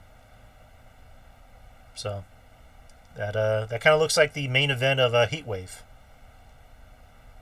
So, alright, I guess we can talk about AEW Dynamite. Overall, like I mentioned, I watched the whole show. From beginning, middle, end. Might have skipped out on some parts because I was walking in and out of the room getting something to eat. But overall, quick thoughts on AEW Dynamite. Wrestling. It's like any other AEW show. Wrestling is good. Story's not there. Mine is. I mean, like I said, there's people on the show that I'm drawn to. I'm liking what Hangman's doing. I actually like the opener with him and Yuta. It was short, quick to the point. You're world champion, beating one of the henchmen of the top heel faction. That's what's supposed to happen, though. But I'm going to cut you off. I thought the same thing because that was kind of my worry for the match. I'm like, are they going to make this competitive? But no, it was Hangman just beating the shit out of Yuta in like less than 5 minutes. I'm like, all right, good. That's the way it should be. Your world champion should be beating the fuck out of the henchman. Shouldn't be competitive at all. So and right. Also it goes with the story of Hangman still has unfinished business with Moxley's group. Boy. Yeah. But yeah, I did like how that match finished. Yeah. I like the Tony Storm versus Billy Starks. Then you had Athena coming out to attack Tony because she is holding that contract. So looks like they're building something up for that. Did like the MJF backstage with the Hurt Syndicate and fucking Lashley almost like snapping his neck in half. But outside of that, I mean, like the main event was love Mark Briscoe. Mark Briscoe versus Claudio Castagnoli. It's too much like unnecessary fill in the show. Like Hechicero versus Swerve Strickland. You had what was that other match? Oh yeah, you had the Jet Speed versus FTR. That was a tournament match. So I get that. Okay, at least that had implications behind it, but it just like the show just feels lifeless. It feels like they're not really doing like much building to their next show. It's like they tell a little bit of story and and that's it. And like by the time next week comes, I was like, oh yeah, that did happen, didn't it?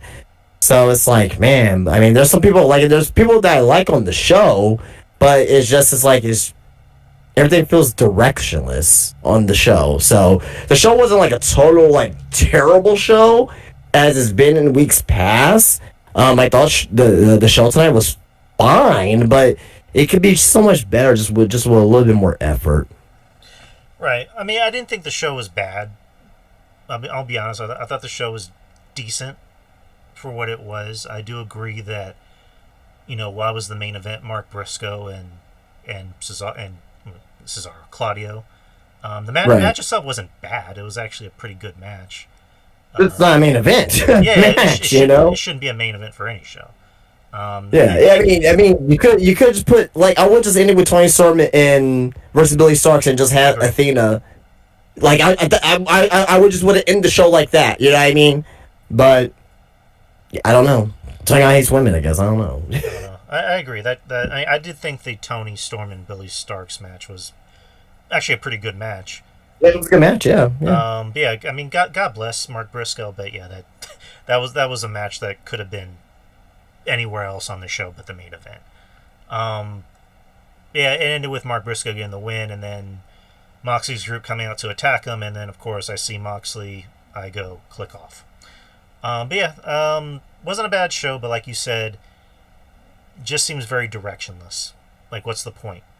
I do like the fact that they are using smaller venues for these shows. That venue, I think it's the same venue that they were in last week because I think they're in Chicago. But that venue is fucking beautiful. Yeah, beautiful. I like that venue. It kind of reminds me of ECW's Bingo Hall. I like that kind of aesthetic. It gives the shows more of an intimate look, I guess, feeling. Comes off better. Intimate yet classy. I love it. I will be doing more of these Dynamite watch-alongs. Don't expect me to watch Collision. There's only so much I can do. Oh, no. There's no point of watching Collision. No. I see people watch Collision. I'm just like, how do you do it? How do you do it, people? But Dynamite, I will do my darndest to review it as much as I can. Until I can't anymore. That's enough of the shows. What was the thingy that you wanted to bring up? Man, it's supposed to be fucking 11, but sure.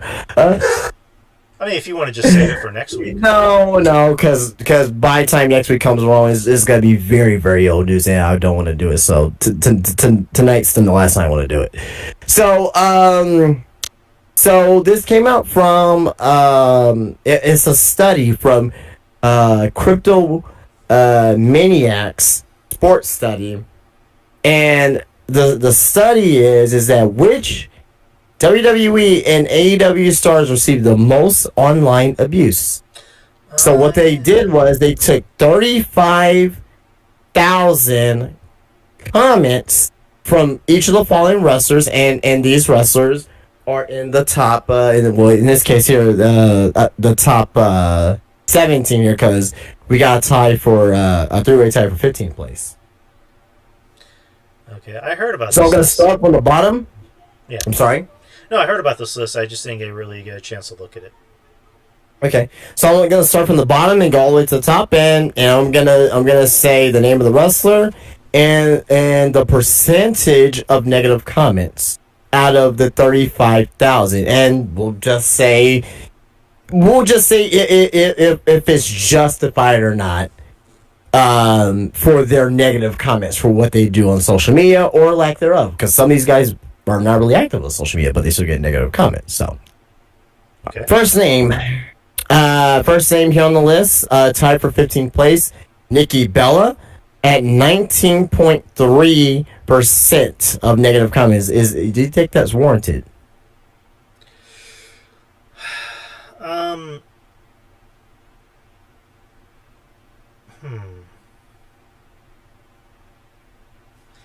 I don't know. Is it really fair for me to say warranted? I mean, as the criticism I give Nikki Bella, it's never really something out of like malice or, I hate her. I wish she was dead. Like, it's more just me, just like being like, I think she kind of gets too much credit for the women's evolution, but it's Is that really a negative comment though? well, yeah, that's what I'm saying. It's more so just about like I think it's revisionist history, and Well, let and well, let I'm talking about I'm not talking about like your personal belief. I'm talking about, do you think is warranted for the 19.3%? Do you think like it is warranted for her to get that much negative comments about whatever it is? It could be okay. All right. no, I mean, All right. because I mean, to be honest, I can't really think of anything Nikki Bella has done. I guess to like I don't know, unless she's like kicking a bag of kittens, I can't really think of anything she's done with malice. Yeah, and this is over a year's time frame over these 35,000 comments as well. So it's not like over a week or anything. It's over the last year. Also top 15 place in Natalia, also with 19.3%. Do you That think? doesn't Do you make any think? fucking sense. Yeah. Do you think that those are warranted? I don't think No. so, not at all. Because it's like, Natty's like one of the nicest, sweetest, like most liked people in the wrestling business. there's a lot of people online who make comments about women's weight, them stuck in the ring, and them not being sexy enough. That's usually what it is, for the most part. Which that's Some of these names on the list, for you at least, you're probably like, oh, okay, I kind of get it. You know what I mean? For you, I'm talking about for you. And there's gonna be some other names here where it's like, what? They got that many percentage? Like, why? yeah, Natty's kind of You know a what I mean? scratcher because again, by all accounts, Natty's like she's like a saint. She's like one of the nicest, most likable people in wrestling. You know, she's like seen Right. as like a mother hen in the women's division. So I don't know, like again, to what you just said, you know, I think a lot of it is like not so much hate, but people trying to turn something into hate that doesn't really make someone a bad person. So I don't know, just again, just wrestling fans being fucking cocksuckers. All right. Also tied for 15th place, and the last one that's tied for 15th place here, 19.3%, 35,000 comments mentioned over the last year. Ricochet. Yeah. Okay. So is the 19.3% justified? Well, I mean, he has been going out of his way to kind of be a prick, and Yeah.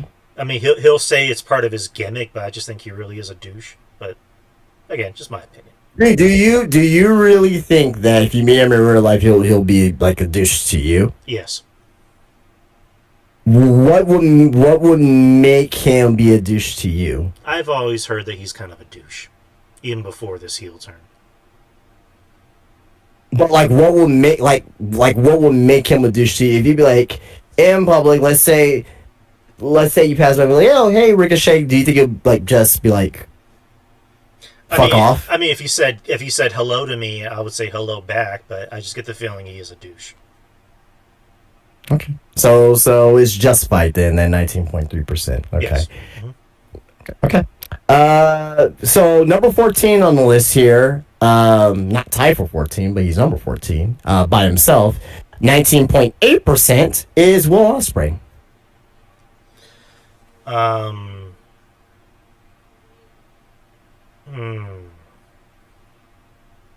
I don't know.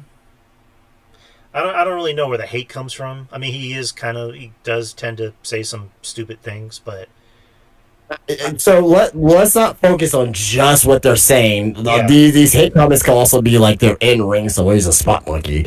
So it could be stuff like that too as well. probably. I don't know. Again, he's not my cup of tea, but I don't. Again, I think that this is more about people not liking his wrestling, and also he tends to kind of. Well, he doesn't do so much anymore, but there was a point where he was just saying a lot of stupid shit.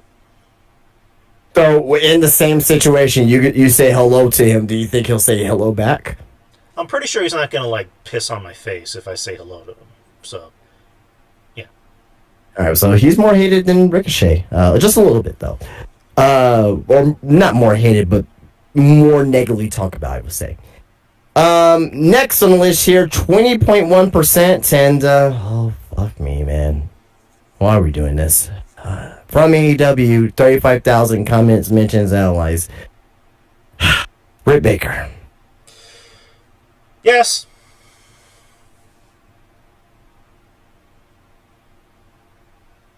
Okay.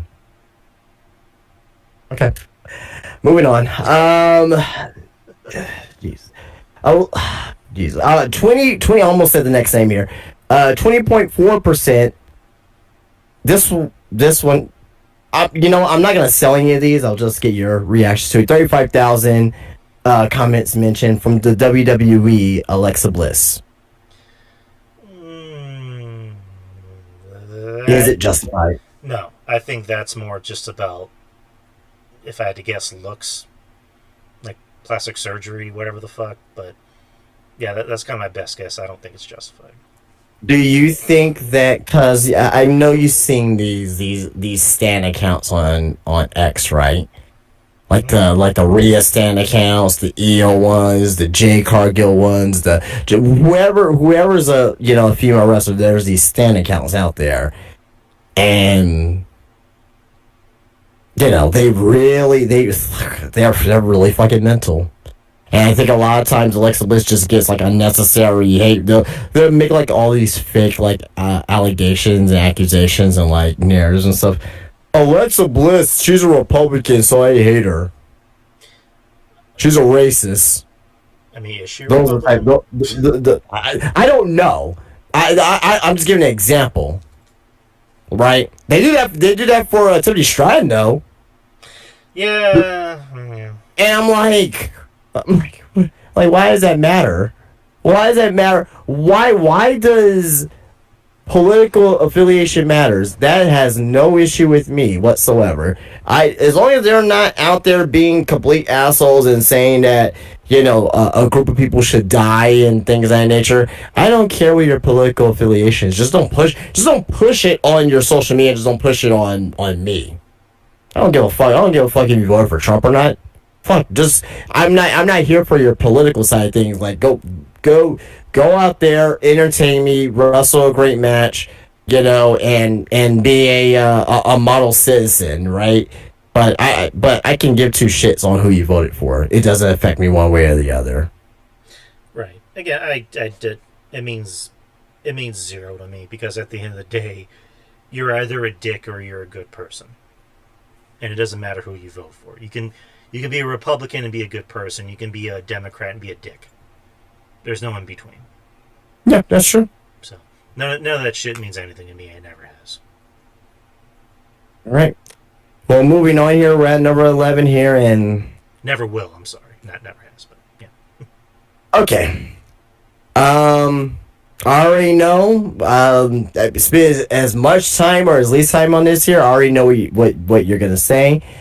For this one, 20.7%, 35,000 comments, mentions, analyzed of negative reactions. 20.7% from AEW, Jon Moxley.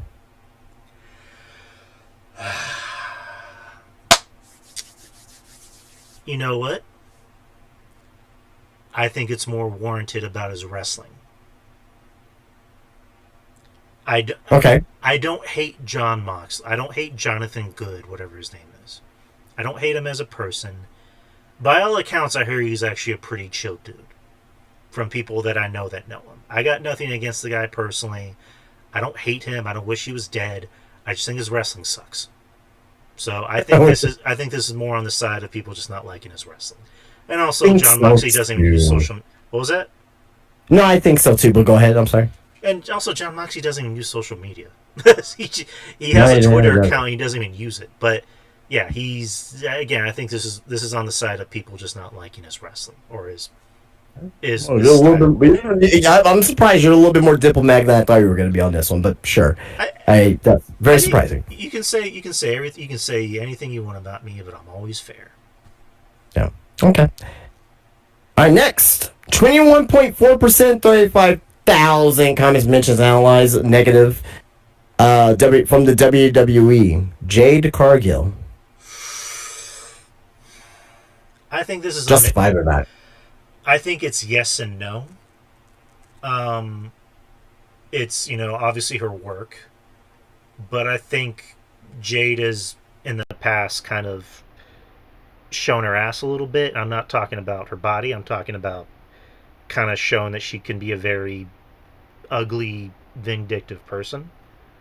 I mean, we I think we talked about it on the show. There was that whole bit with a certain somebody, which I won't mention, where all he did was just say, I don't want to see this match," and Jade and Britt Baker and everybody from AEW decided to pile on him and shit on him and say, everyone laughs at you, blah blah blah. And to this day, this guy still puts over AEW, which is like, fuck that. I wouldn't. What are you talking about? You know what we're talking about. Come on. He's a guy from a certain. Oh, you talking about JD? I was trying to be, yeah, JD. Well, I mean, I need context here. I don't remember every fucking thing, but yeah. Yeah, and again, I'm not the biggest JD fan, but that he didn't deserve that.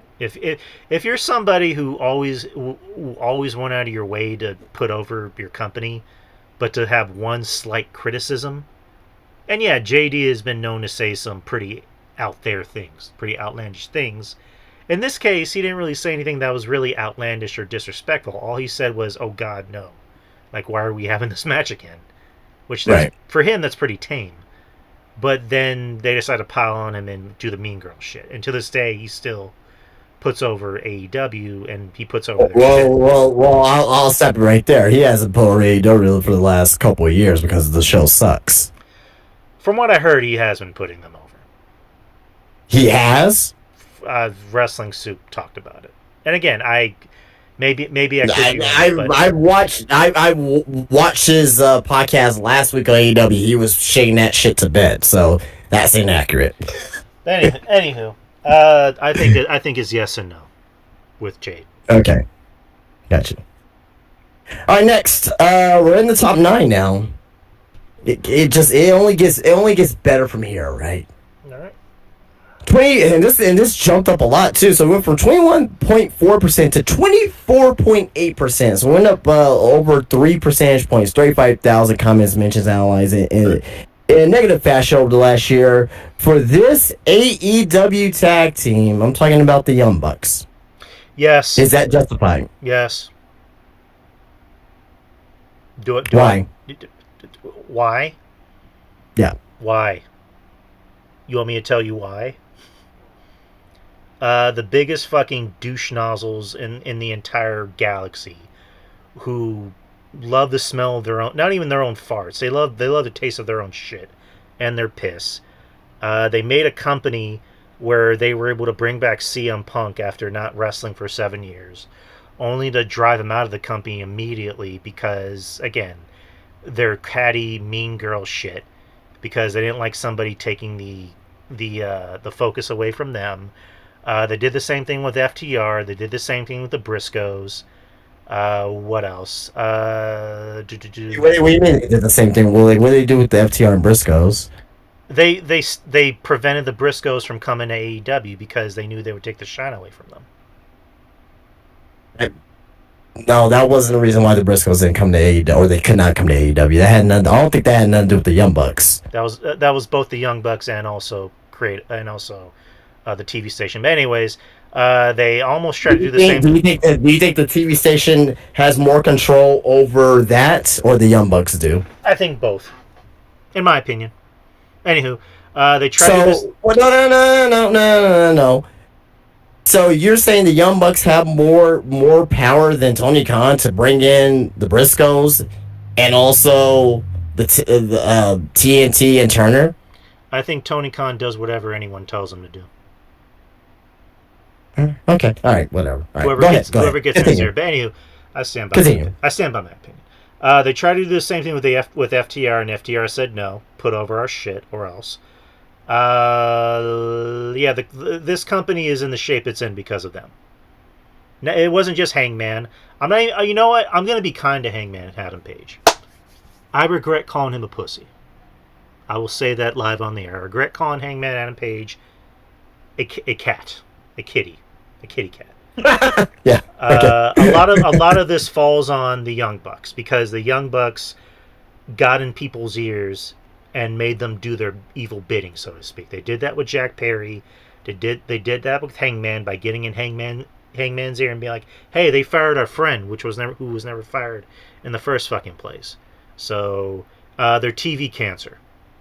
So, and again, if there's people listening to the show who have cancer or know people who have cancer, I don't mean that to be offensive. I just mean that in a way to fuck the Young Bucks. So fuck the Young Bucks, all day, every day. Do you think that they are? Do you think they're bad people? I think they're fucking twats. Okay, well, that's close enough to being a bad person, I guess. I don't know, but Yeah, fuck them. okay. All right. Well, I will say that they are justified for you, I guess. Okay. This one here, next one, higher than the Young Bucks by a tenth of a percentage point, 24.9.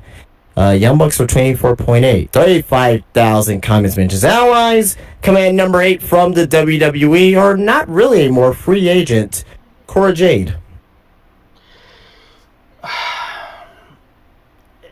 That one's kind of tough. Do you think? Oh, do you think nearly 25% of her comments I don't know if she. I don't know if it should and be her that mentions high, though. are justified? I don't know if it should be that high though. Personally, I know she just had to take a break from social media. Dealing with a lot of hate and blah blah. I mean, I haven't been. She's out of wrestling right now due to her mental health. She said. Yeah, and she's making more money, according to her, than she ever made with WWE, which is good for her.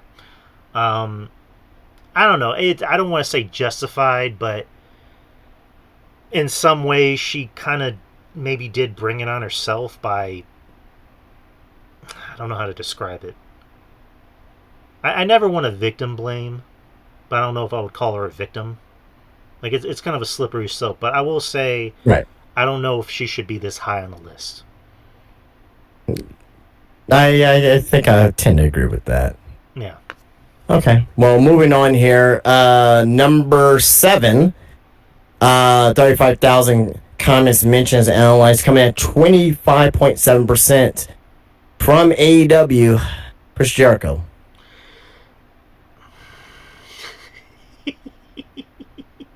Justified or not?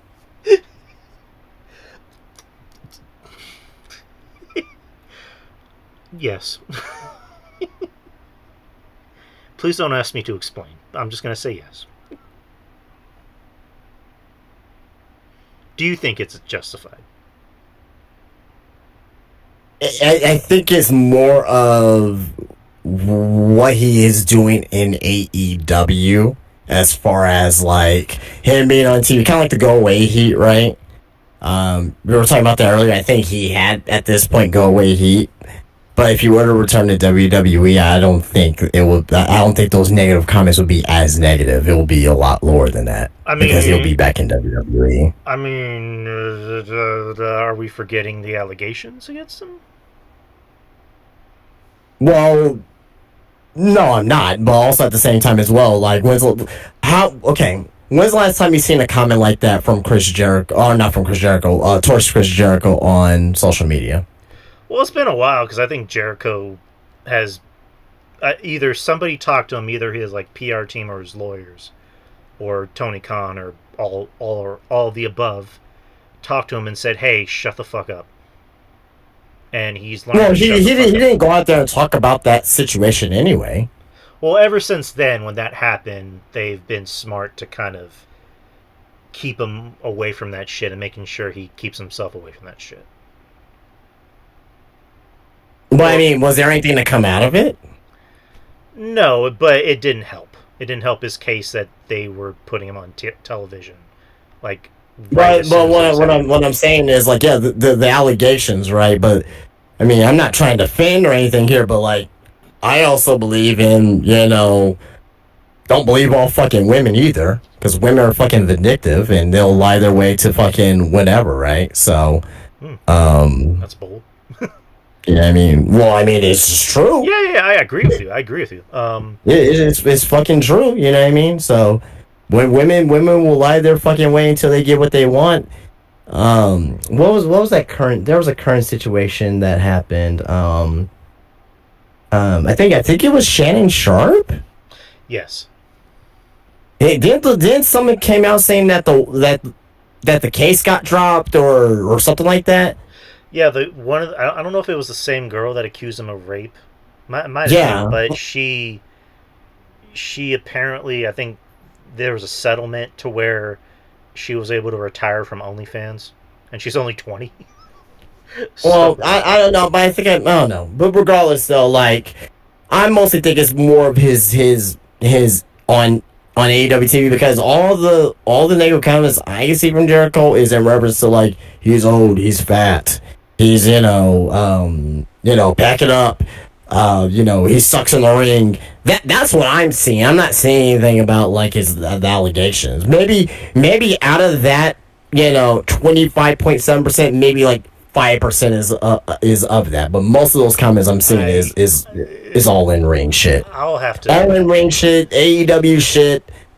Yeah. Well, it also doesn't help that he always has to, like in the beginning of AEW, he kept having to attach himself to acts that were getting over.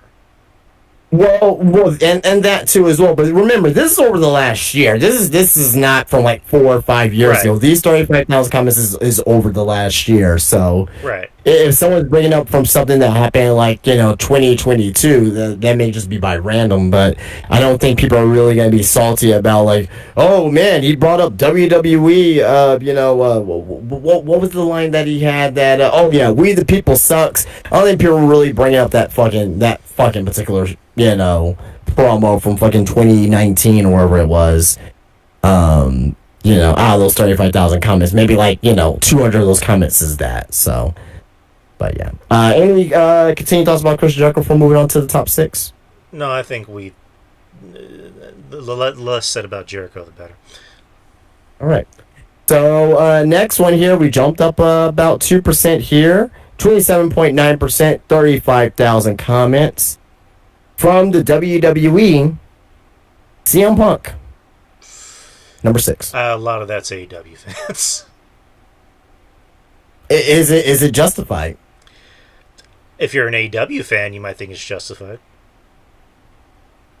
Why is CM Punk not justified, but someone like a John Moxley is? I was even saying John Moxley wasn't justified. Oh, well, okay, we'll just go Britt Baker. Britt Baker.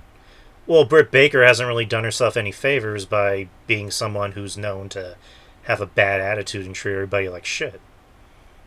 Well, CM Punk had a couple fights in AEW. Yeah, and but got fired from that. but those had meaning behind them. Britt Baker, you've heard about her just being nasty to people for no reason. Okay. Whereas Okay. CM Punk, the story. So one's okay and the other one's not.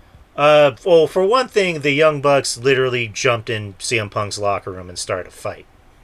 And then CM Punk went after Jack Perry for antagonizing. But they super kicked the door down. Yeah, they super kicked the door down. I don't know if you heard that. And Britt Baker, again, she's had stories about her just being a fucking cunt. Plain and simple. So CM Punk, it's okay for CM Punk, but not for Britt Baker. I think the Young Bucks. I think the Young Bucks is I think is a little bit more justified, but I'm just saying like. Let me get this out. I'm looking at it from both sides. Like CM Punk, he had the fight with Jack Perry. Was that justified? Okay, maybe, right? But like, to your point, you're saying that it's just AEW fans. I don't believe that. Is it AEW fans in that? Yes. In this? Yes. 20 point. Dude. Yeah. Dude, I'm on Twitter. Hold on, like let there are. me finish. Let me finish. Is it part of the 27.9%? Yes. I don't think it's all of the 27.9% that is AEW fans. There's possibly some WWE fans who just doesn't like what CM Punk does in the ring, or what he does, every single week on the microphone, or that he sounds boring, or it could be so. Because I see this on Twitter as well, and it's not necessarily AEW fans. These are WWE fans watching the WWE show who just doesn't like CM Punk. I got people that come in my shop who all they watch is WWE, but a couple of them, not most people, they love CM Punk, but a few of them, they say I just don't like CM Punk. I just don't get him. I think he tries too hard. So, is this 27.9% a lot of these AEW fans, absolutely, I agree with you 1,000% on that. But I don't think it's all Well, AEW can I fans. say something real quick? Yeah, go ahead. In terms of it being justified, CM Punk is no angel. We all know that. I can admit that. Even Punk can admit that. Like, there have been times where Punk was kind of a cunt and was, acting like a giant baby. As much as I like that, that scrum, I Right. still don't like the whole bit where he's like, oh, Cole Cabana still shares a bank account with his mom. It's like, okay, that's random to point out. But yeah, just Punk over the years hasn't done himself any favors, but I think a big chunk of this hate is AEW fans. Like, I don't know if you saw this picture of there's a fan in attendance last week at Dynamite. He's wearing a shirt that says, CM Punk sucks or something like that. And somebody like retweeted saying, hey, this guy has the right idea. It's like, really? You guys are still talking about CM Punk? It's been, what, 2 years? You guys are still talking about him? Like, get over it. But again, this is, I think most of it is I just think, go ahead. yeah, no, you know what? You're right. All right. You're right. Yeah. Moving on. This one's the biggest head scratcher here. This, you know what? This is gonna get a laugh out of you. I'm gonna. I can't even be serious with this one, man. Like, look. Oh my god. This is gonna get a big laugh at you. I'm not even bullshitting because when I first saw his name, I was like, all these names I read, Will Ospreay, Britt Baker, Ricochet, Young Bucks, Jay Cargill, John Moxley, CM Punk, Jericho. Just the most random name. 28.6%.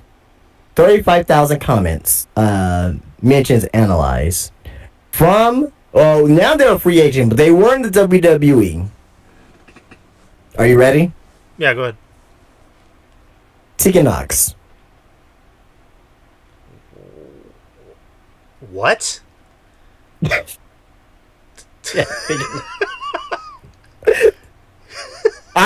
I'm not bullshitting you. Tegan Knox. She's the the highest wrestler receiving the most online abuse.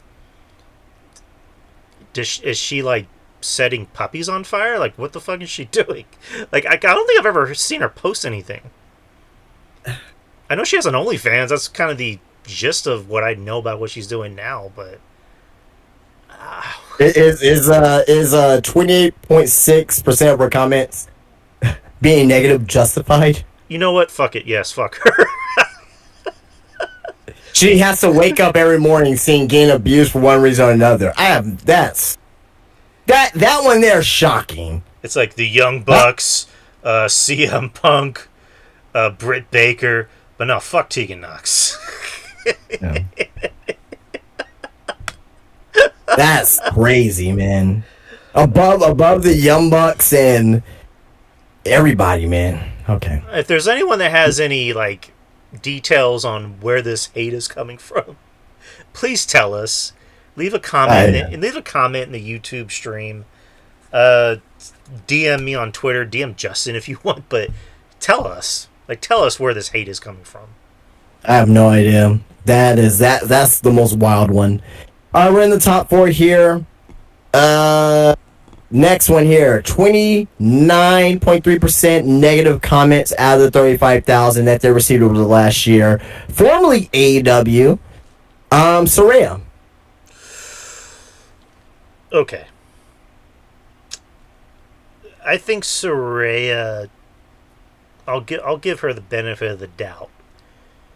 She was kind of stuck in a pretty bad spot for a while, and she, to her credit, she's owned up to it, and she's been very open about yes, I was on drugs and yada yada yada. Right. The whole time with Alberto Del Rio, and it's weird because she's like still a very young girl, and Yeah, she is. I don't know. She came to America when she was not even 21, and Yeah. we all know about the tape and blah blah.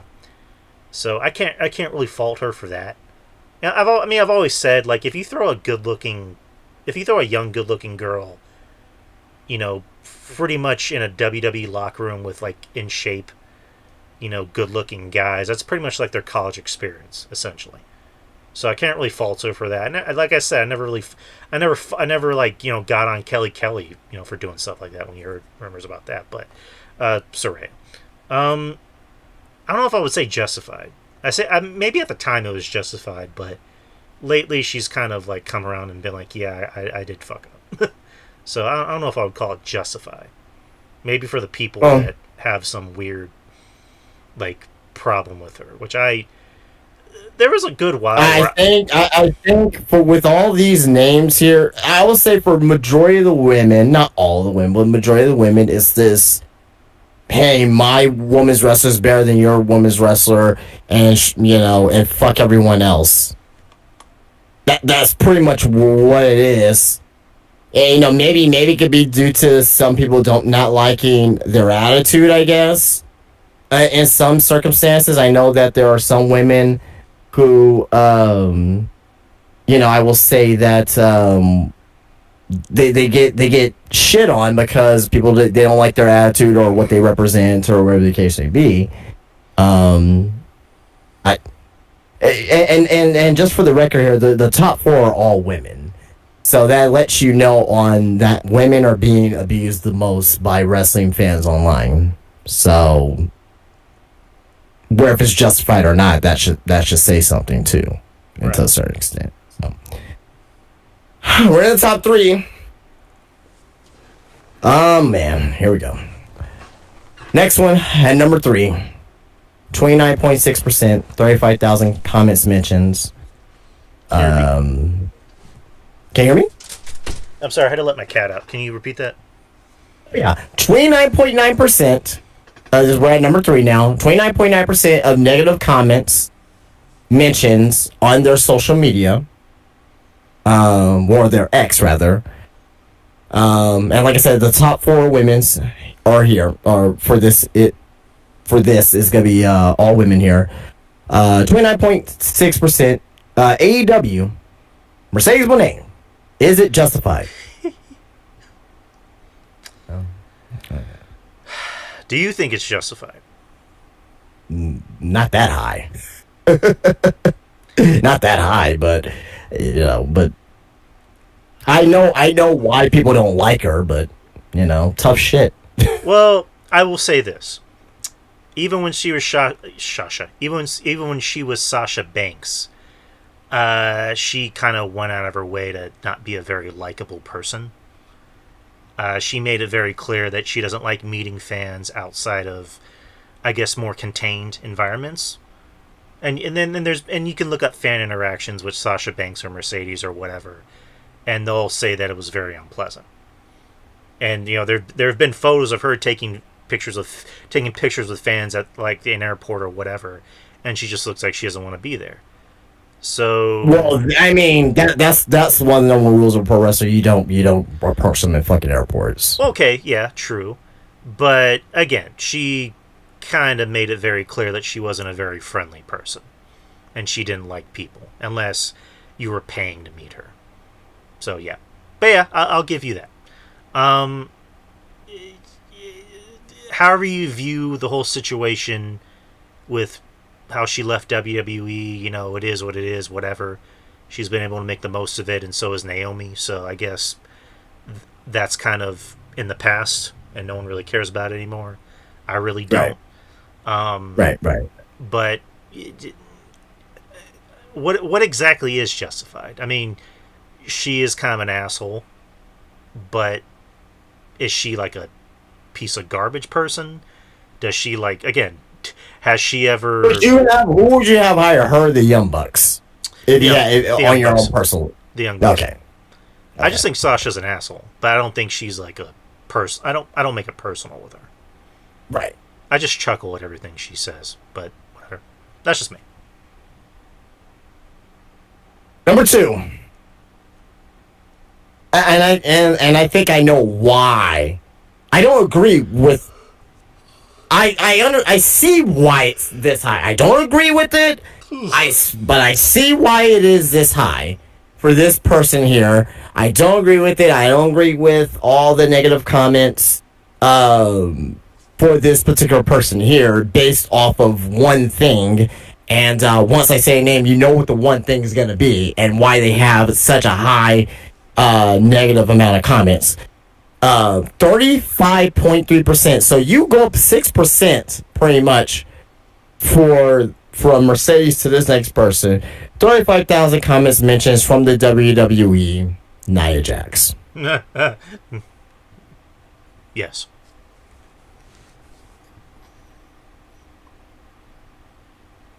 Well, okay. So 35% is justified for this? I'll say it's half and half. I say in the past it was justified because last year. I'm talking about over the last year. Over the last year, no. In the past, yes, but Okay. over the last year, but also Nia, to her credit, she will,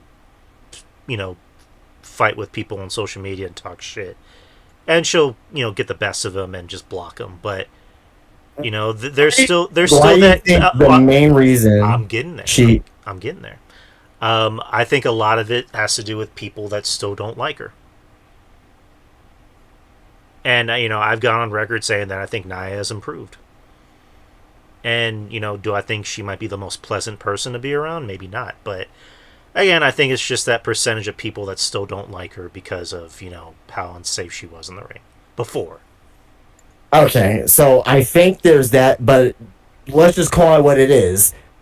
People are negative Nia Jax because of her weight. Okay, that's stupid, but whatever. But that's the truth. I'm not saying you're lying. I'm not saying you're lying. I'm just saying if that's the case, it's stupid. Yeah, I don't agree with that. The reason why to hate on someone is because of their weight, and she's lost weight. For what? People still think you get people on there and still think she's fat. Like, yeah, I mean, because she's not a a regular, she can fit into a size 0, size 1, wherever the lowest size for a woman is.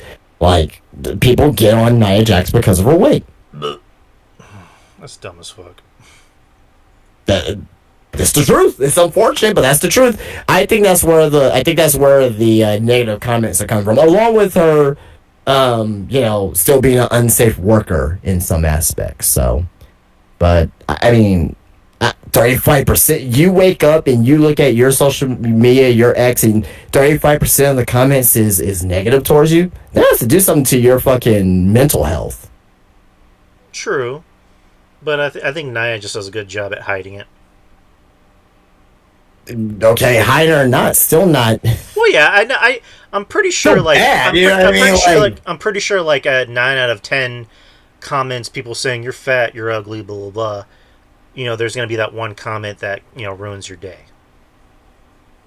Because I mean, not to compare myself, but there's times where I see a bad comment and it kind of bums me out because I'm like, shit, like that was unnecessary.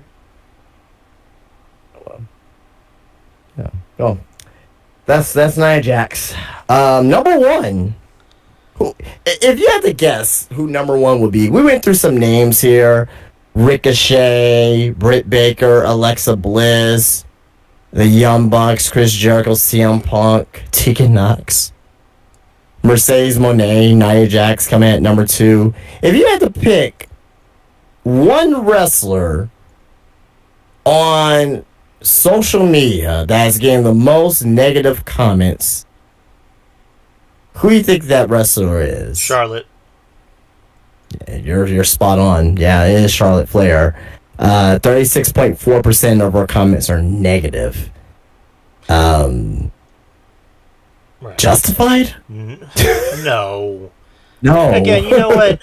I've been critical of Charlotte, but not of her.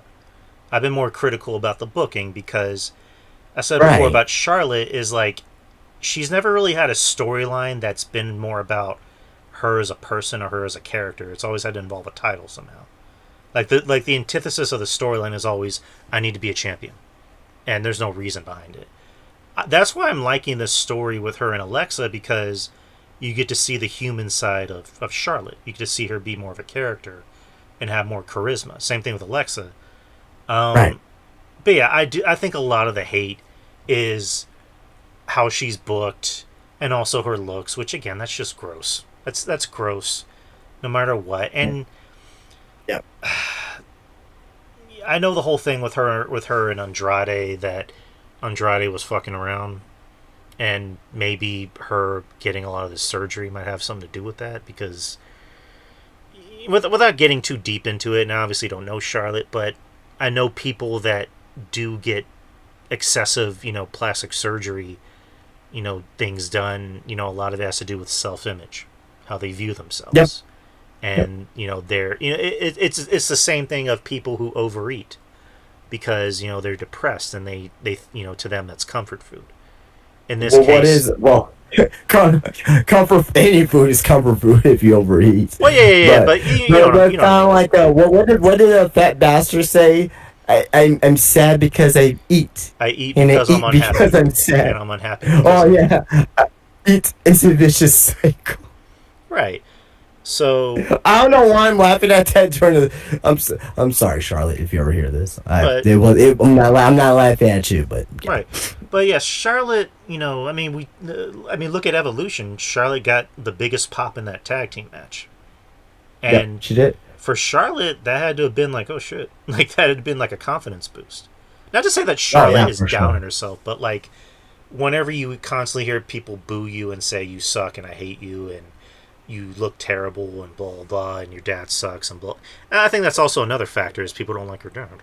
Um, I think to hear people cheer you finally, and it comes Yeah, off after a very long time. Yeah. organic.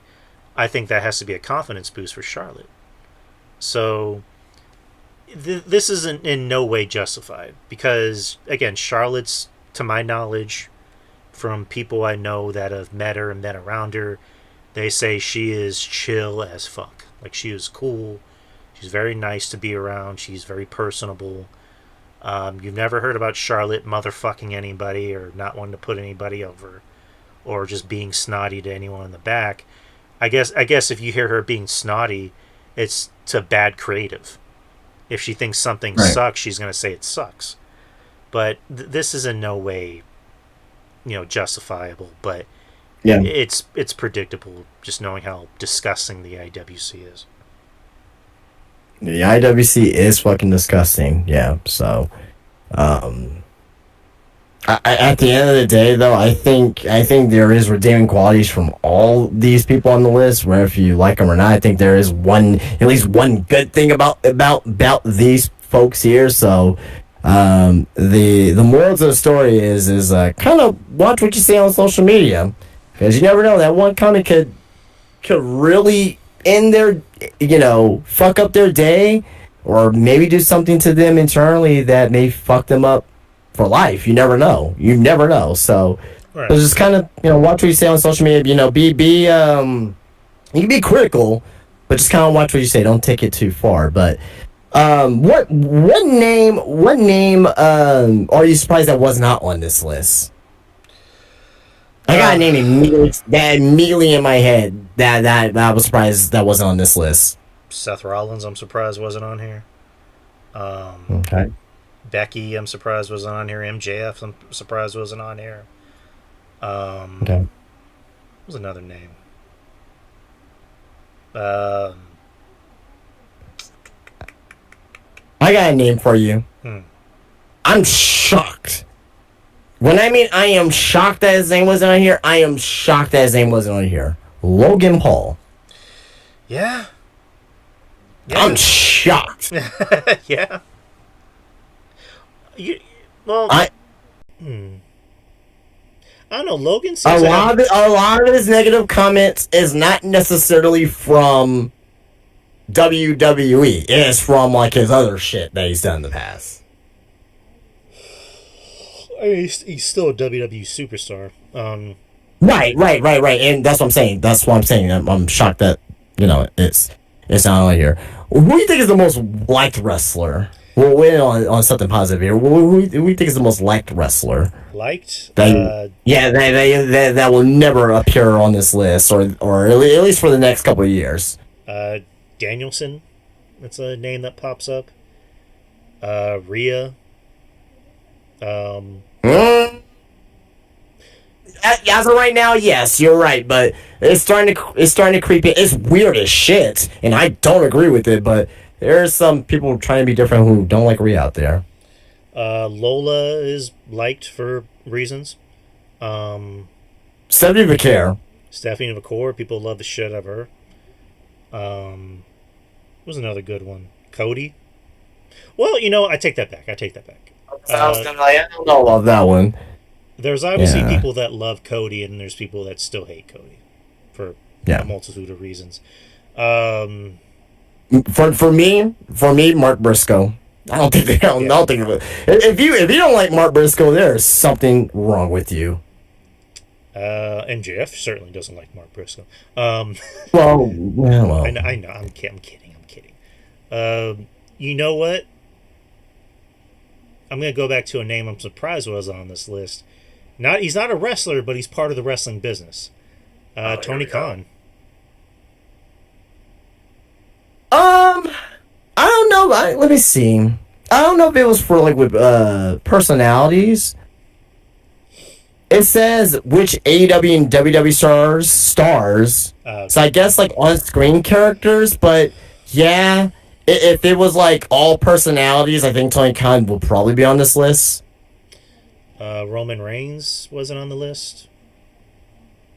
I don't think he gets hate, but not like that, not like 20 fucking 15 or 16 type of hate or 2017 hate. And this is like if it was that, then yeah. But I think ever since he came back from leukemia, I think that hate kind of died down. Well, also when he became the tribal chief is when it really Well, died down. well, yeah, but I'm saying that I don't think he even would have been on this list when he came back from leukemia. Yeah. Okay. And also Roman does a lot of good stuff outside of the ring, like charity work and stuff, which he kind of puts on the DL, and then you have to find out from like other people that were close to it. So, um, Out of everybody on this list that we went through, for Sami me, Zayn.